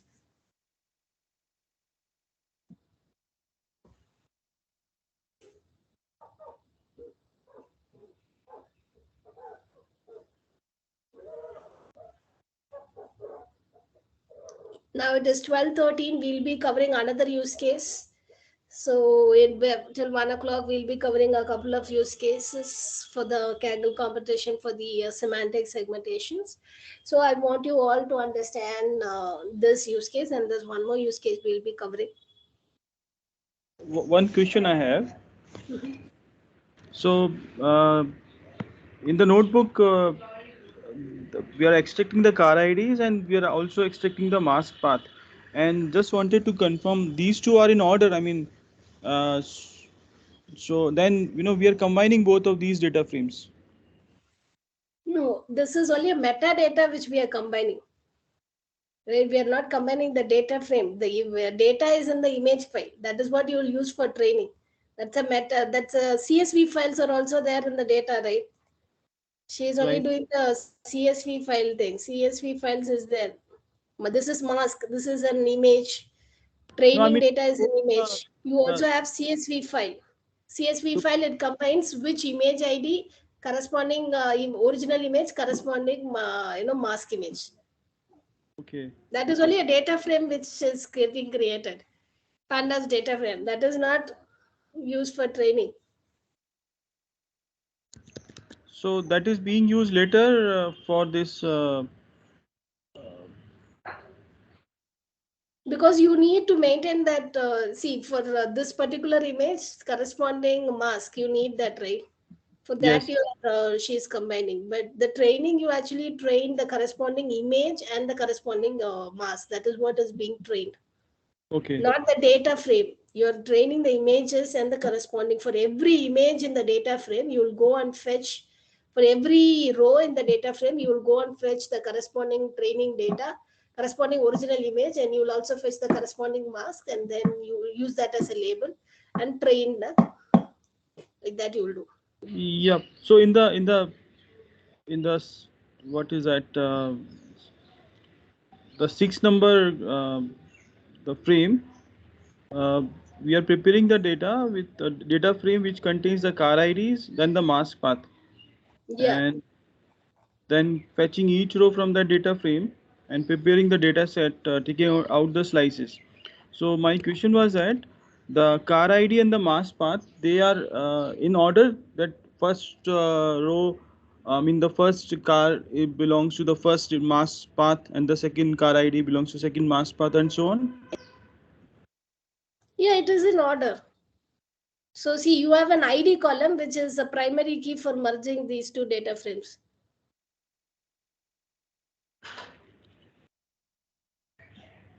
See, this is ID and mask path.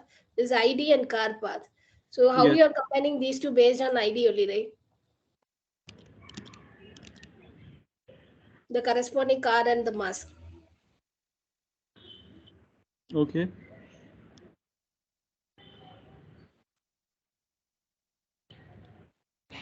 Okay. This ID, this car path. So 35 one is there. So the ID and the corresponding path, that is how it will get merged. Okay. So index is the ID for both the data frames, and based on that, we are adding one more column to the original data frame, which is mask path. Okay. And in the next piece of code, which is I think 8 number, while creating while in the function create data set, uh, so I couldn't follow that why they are slicing it, the car path and the mask path. See, that is they're converting into tf.data dataset. They're not slicing it. That is the API function which actually converts, takes the input and the corresponding label and converts it into tf.data dataset. So instead of asking me question, what you should do is you should go find out what is tf.data.dataset.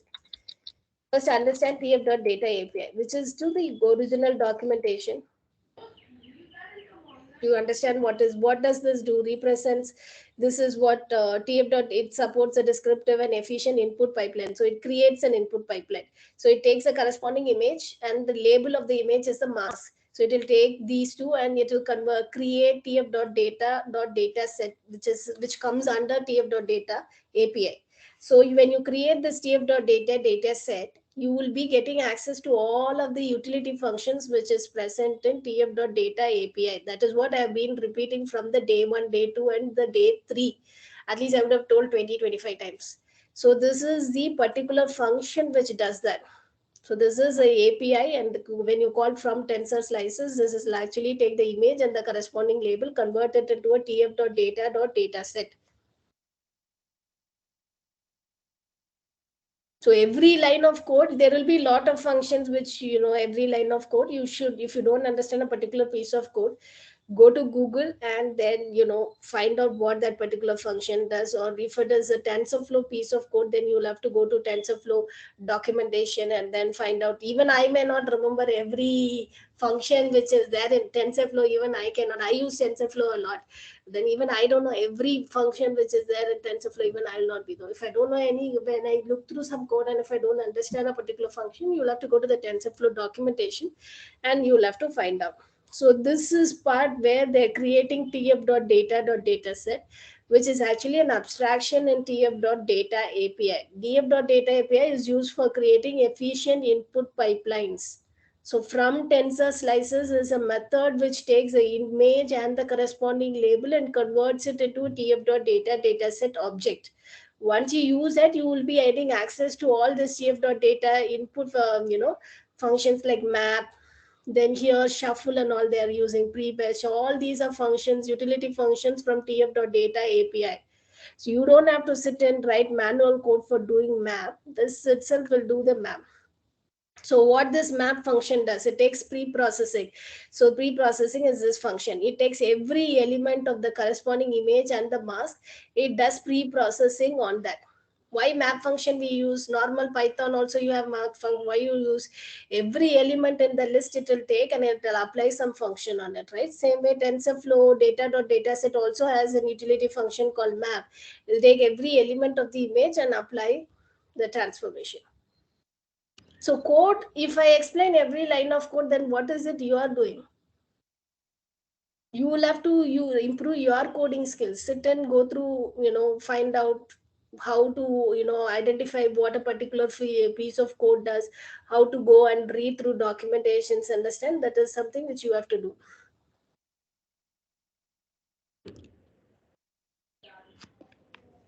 Otherwise, you will never touch the documentation. There will be thousands and 2000s of functions out there.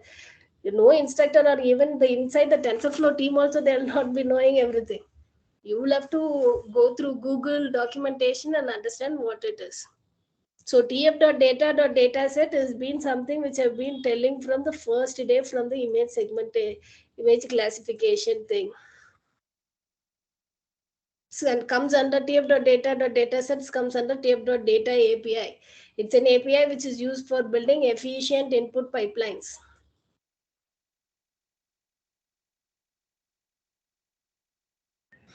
That is clear. Thank you. Yeah. Go through every line of code, and if you don't understand particular thing, TensorFlow documentation, go on. This is a search button here, right? Madam, This is another thing is that even if I try to understand, no, there are always I'm not sure whether I understood it correctly or not. So at a high level, I got it, but then I thought of confirming that with you. That gives me confidence. no, okay. That is not an excuse. You're trying to say something to adjust. See, this has been taught from the day one image classification thing, right? So, what I would highly recommend is this is TensorFlow documentation. See, in future you will come across several functions in TensorFlow which you will not understand. So, if this TensorFlow documentation is your Google for. You have a search button here. This is your Google for what to say, TensorFlow. So for example, tf.data set. So now I have a lot of options which is coming here. So for example, I go and click on some option, something like that. So CTF TensorFlow data sets, this is TensorFlow. Okay. So TF data, build efficient TensorFlow pipelines. So it will explain me that API completely using some use case. So you'll find this is a Google for anything which you don't understand in TensorFlow. You should come to TensorFlow. There's a search button here. Type it and then you keep in the initial phase you will be using this a lot, doing, for every function you will be putting it in the search button, and then you will search and you will try to understand. But after a few hours of practice, you will become, few, maybe like it will take a couple of weeks for you to become proficient. After that it will be at your subconscious. Now nobody sits and reads multiplication tables, right? When you were there in fourth standard, fifth standard, you would have struggled and you would have learned. Once memorized, even after 20 years, 30 years, it's still there at your subconscious mind. So the initial 2 weeks you have to spend a lot of repetitive work, sitting and browsing everything, understanding every function. But after that you do, then for your rest of your life you are good to go with TensorFlow. So this is something which you need to work hard. Coding is something which you need to read as fast as you can. So if you see a code, the faster you can go through a code and understand the existing work which is present there, the better you are. That is a skill which you need to work hard and get, which requires practice. I don't know how you will all find time to sit and develop these skills, because I don't know your schedule or not. But this is something which you need to focus and master the art of going through a code, understanding what it is and all that. You should become, work hard, and you should try to get it. So this is something which you need to practice, practice, practice, practice, practice. It will come. So Sure. initially it will be hard work, but after a point, this code will take you like 1 minute to go through, 2 minutes to go through. That fast you will become. And Kaggle has got one recent competitions where they are trying to understand Google AI for code, understand the code in Python notebooks and all that. So this is to understand better. They're planning to build tools for developers and all. This is some competition out there. You can also understand this.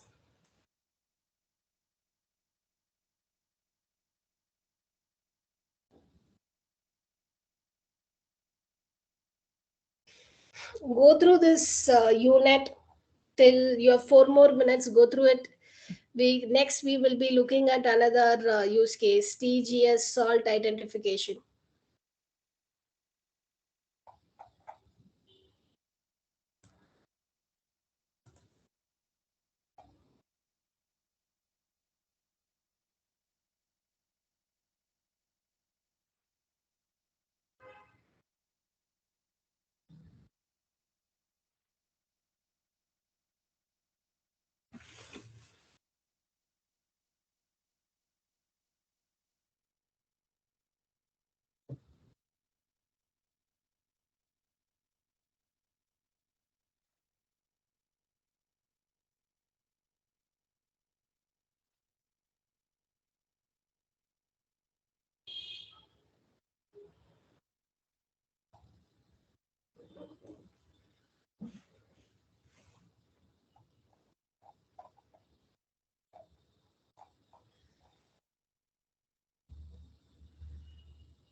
Ma'am,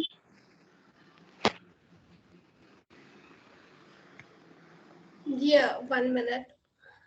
We'll start the second use case in shortly. ma'am, I have a doubt. Yeah, please tell me. Ma'am, in this use case, we are using unit model, right? Yeah. So in the encoder part, we are using MobileNet V2.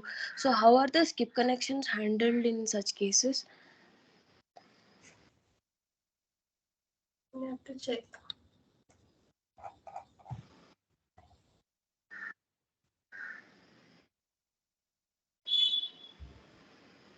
So here she is adding the skip connections part. She's trying to establish that skip connection part. So mobile VNet, see any architecture you take, uh, where is it?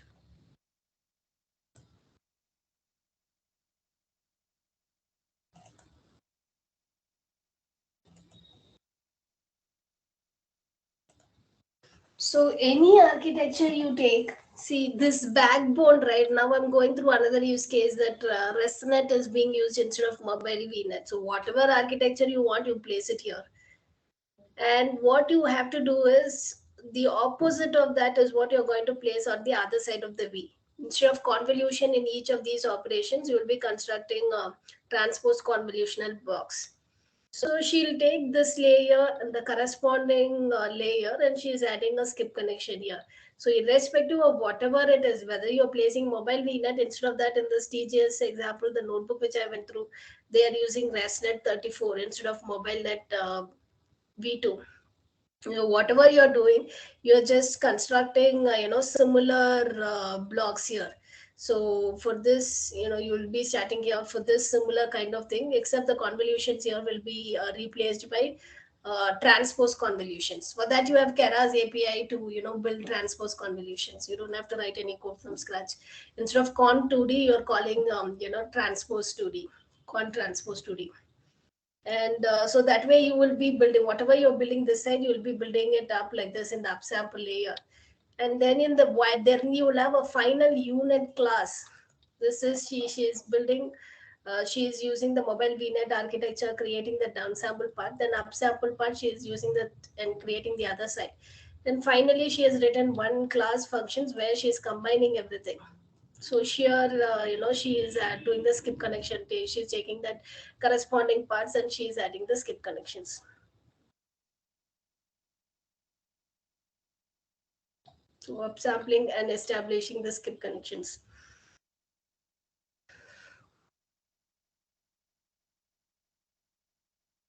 So what was your doubt? Ma'am, Yes, it actually doesn't my depend doubt is, on mobile net being too. It is like you can use any background. You see, for building UNet, you can use any any backbone framework. Instead of mobile net V2, you can use ResNet also, efficient net also. Whatever backbone you want, you can use. okay, ma'am. Got it. So it doesn't depend on the architecture. So any architecture you're building, the reverse of it, you see you right one side you're building any architecture you put there, whether it is mobile net or you put ResNet or efficient net, whatever it is, you're going to construct the upsample part, the reverse of it. Then you will have a final class or function, whatever you can do, and you can combine both the downsample and upsample part. There you will actually establish skip connections for the corresponding parts. Yes, ma'am. Understood.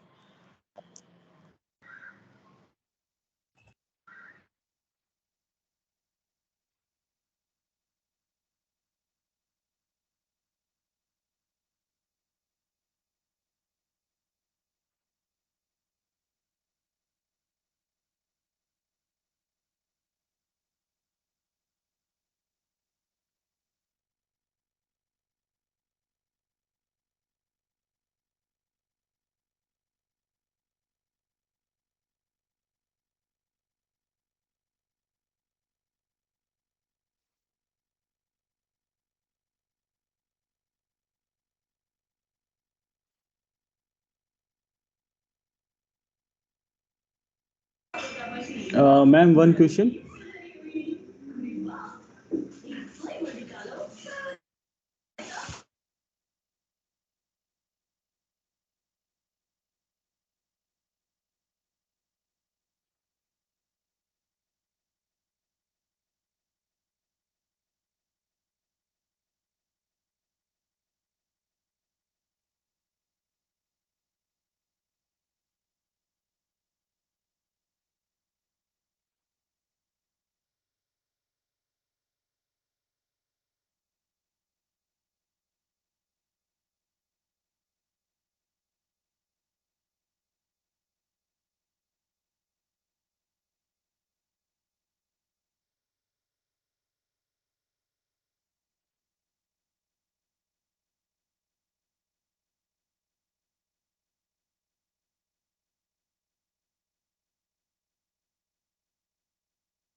Ma'am, you are on mute.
Ma'am, you're not able to hear you. You're on mute, I guess. Oh, okay, I was on mute for a long time. Yes, ma'am. So what was the last thing which I told? We had a break till 11:45, right? After that, maybe 10 minutes you told us to go through around 5 minutes, right? The code. That's all. That Noor The one you, Fatima, she was asking some doubt, right? That yeah, time I was Yeah, yes. there. yeah, all that. After that we are, Oh, this TGS salt identification, you didn't I hear anything which I said? no, Oh, ma'am. nothing. No, you. Why you could have told no? I was explaining all this thing then to myself, I think. Please Uh, be aware. You will have to tell this, otherwise it's like huge waste of time now. Okay, my screen is shared, right? So in this use case, they are trying to identify if the salt has got is the earth rock has got in seismic data. I don't know much about what is seismic data, but then that is using the reflections and all that they'll generate the seismic image. I think I don't know that they'll pass how they are collecting seismic data. I don't have the domain knowledge, but the use case is TGS is the world's leading geoscience data company that is used to. They are giving this problem statement, so they want to find out if a particular Earth surface has got salt or not. That is a use case. Salt segmentation. If you have salt, you have to segment it. That's it. Evaluation metric. Were you able to hear me while I was discussing evaluation metric and all? Hello? No, no, ma'am. We haven't heard anything for a while. Please. After nose doubt, nothing was, we were not able to hear it. Okay, please let me know as early as you can when you don't hear me. Otherwise, I will be talking to myself. And so the evaluation metric for this, but okay, all the problem statement is clear for you. You have to identify salt in the earth surface. You are giving seismic data, and that you have to segment the salt. That is the use case. TGS is the world's biggest geoscience company. And the problem statement is you will be given seismic data images. What is seismic data images? I don't know the domain knowledge. Anyone has got domain knowledge on geosciences? seismic data and all that in this class? Because I don't have much knowledge on this seismic data and all. What the use case is doing is they are trying to segment the salt from that seismic data. So the metric here is intersection over union, which we have discussed earlier. So you have got train zip, train CSV file, test zip, submission file, Flamingo zip. I don't know what this is. Depth CSV file, competition data, and all that. This is the data.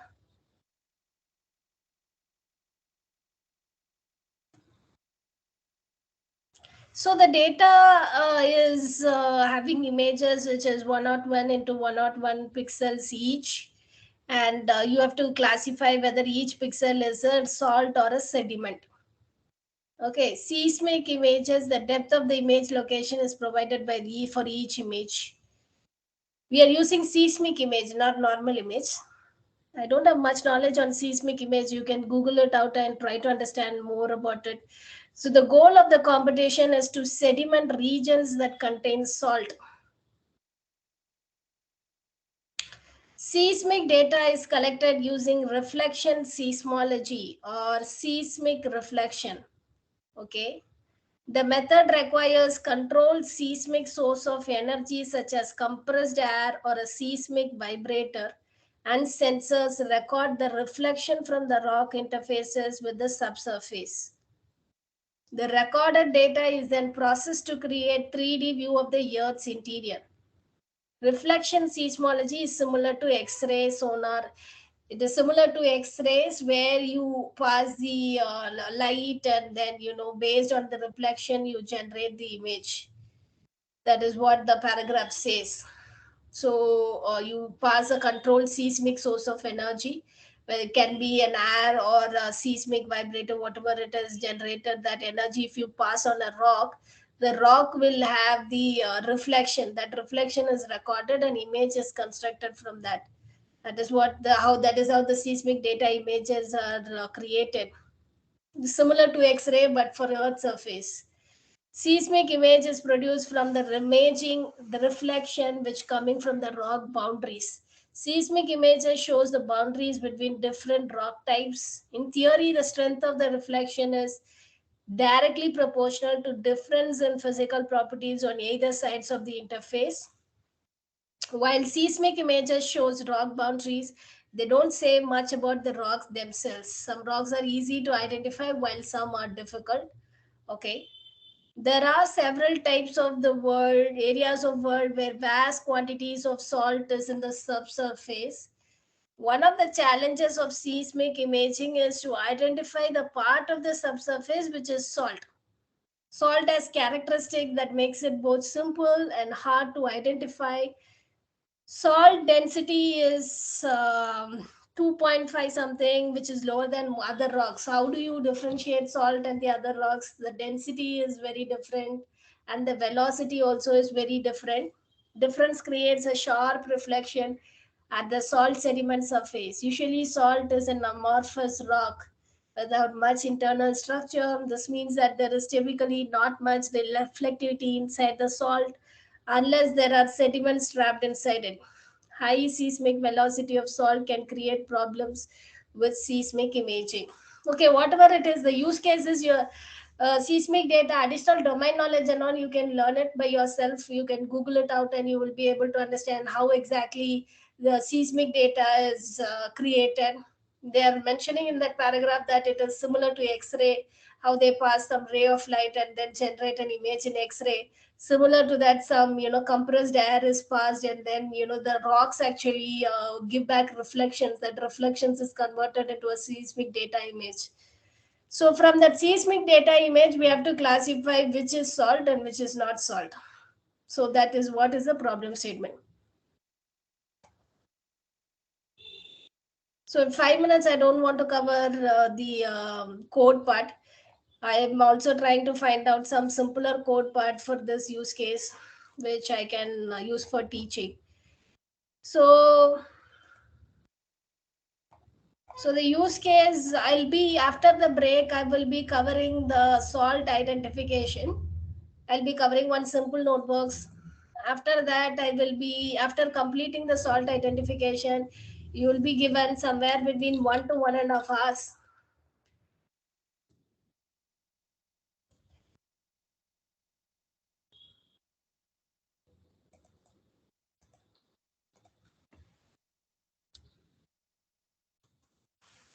So we'll have 2 to 2:30. I will be going through TGS salt identification challenge. I'll be walking through one notebook, and after that, from 2:30 to 3 o'clock, you go through the numeric segmentation use case. I will share some sample notebooks. You will go through those sample notebooks, and then from 2:30 to 3:30, that will happen. You will do self learning.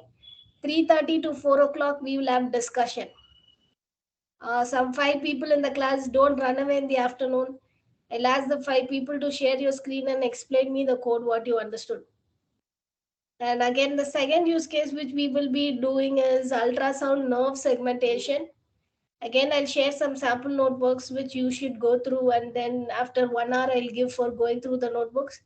After that, we will have revision where I'll ask another 5 people to explain the codes. So that way, we are covering 4 real-time examples today. And we'll go through what are the research trends towards the end. We'll finish it off by going through what are the research trends, and from here how you can go and improve your further skills in image segmentation. And that will be winding up this. So we started with basic concepts, and then we were covering basic concepts, what are the metrics which are used, what are the architectures, which is their evolution of image segmentation and all that. Then we started with some Carvana, one image segmentation for cars. And now we saw the use case of TGS salt identification, but in the afternoon I'll be working through the code for that. So half an hour will be going through for code. After that, 1 hour for going through your first use case assignment. Then 35 people will be explaining it to me for the next 30 minutes. Then the second use case, we have ultrasound. Both the use cases in the afternoon which we are discussing are related to healthcare. So, and then we'll finish off the wrap up the session for today by discussing the research trends and what can you do further to further your additional skills from here. That is what we'll be closing it off with. So this is the agenda for the rest of the day. So we'll break now. You have 3 more minutes to go for the break. So after the break, it is 1 p.m. to 2 p.m. and 2 p.m. your session will start. So we have 2 minutes, 3 minutes time. In that 3 minutes, if anyone has questions, you can ask.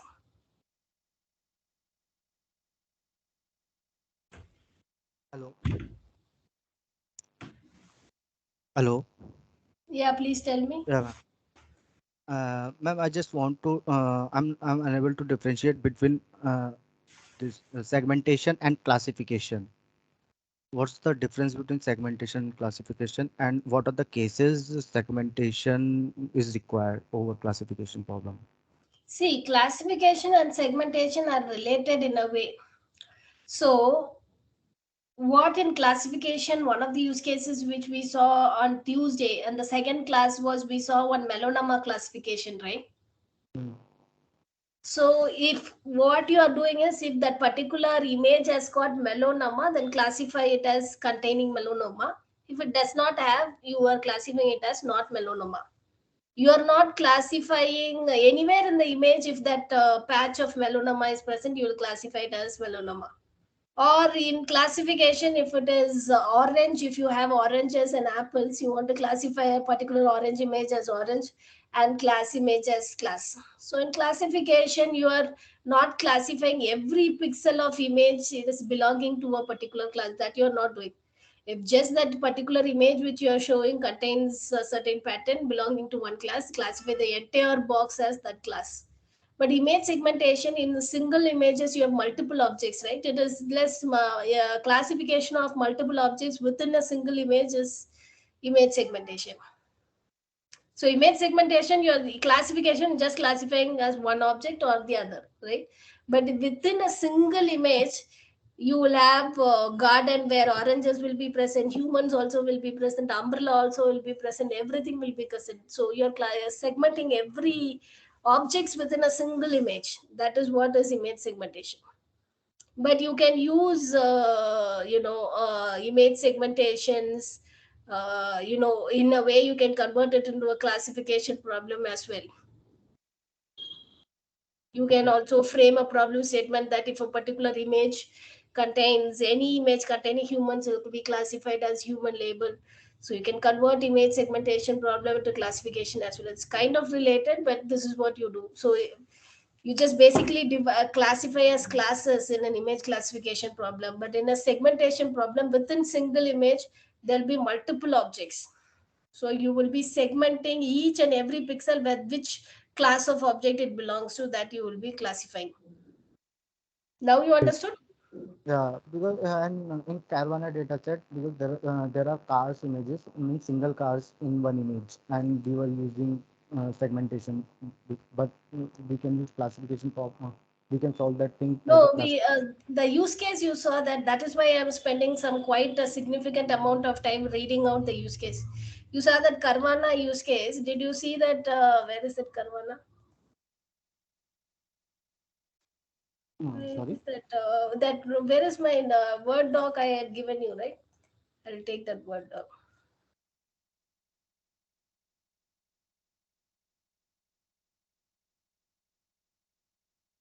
See, you should see the use case. Why are they building such things? Why is the Carvana team building this? I was spending some time reading out their use case aloud. Why are they doing it? They want to do it because they want to remove this car, put it, and they want to segment the car alone and then put it in different backgrounds. That is what they want to do. They don't want classification. See, in an image, they'll just crop up that car, segment that car, and take that car alone. They'll have some 20, 30 backgrounds. Each background they'll keep and they want to see. That is what they have mentioned in the description part. For that use case, you can't do classification. You're just segmenting the car and removing it and placing it in a different background. Okay. And in images, if we want to solve the anomaly detection, so how can we solve with the class? We will cover this in the afternoon because it's 1 o'clock. So it is lunch break. So 1 to 2 is lunch break. So your question is how to do anomaly detection in images, right? We'll cover this in the afternoon. So with this, we'll go for a break. Afternoon, I'll cover this question, how to do anomaly detection in images, and then TGS, salt identification challenge code walkthrough. Then we'll cover two use cases where you will be given. The reason why I'm doing is, if you do not understand code and not able to do it and explain it now, how will you do the evaluation, final evaluation, 3 hours? How are you going to solve the problem? You should learn to do it. That is why I'm spending entire afternoon in just focusing on two use cases. I'll be asking 5 people to explain the code. So So, afternoon I want full attendance. People don't run away. You have to be so in the class. and salt identification is the will solve as a classification problem, right? Salt identification you can solve as a classification problem also. But the problem is, why is the client doing that? We don't know, right? Here the Nirvana, the person has mentioned that he wanted to create a photo editor tool for which will do this job. Well, the salt identification, they have not mentioned all that. They just gave background on seismic data, what is seismic data, how is seismic data created, and all that blah blah blah. They gave. They didn't. They are not. They don't know. They have not given sufficient explanation on why they want the salt segmentation. That they've not mentioned. But the thing is, even that you should be a segmentation problem in a way. The reasoning is, see, in a single image, you will have salt also, you will also have sediment also, right? You will have a same earth surface. You don't have photos where only salt is present. You'll have a part of salt and part of segment. That time, how will you classify it as a single object? That's not possible. You will do segmentationally. But why is the client doing the segmentation? That they've not mentioned in that use case. Here, Ma'am, the Kumana, they have mentioned that they're building a automated photo editor tool and all. All right, it is lunch break. We'll have this discussion after lunch. Now it is 1:05. So we will be coming back at 2:05 is when the class will resume. We'll discuss all the doubts after the lunch. because I'm going out also. So I will have to eat my lunch out. So we'll discuss it after lunch. Okay. Bye. Thank you. 2-5.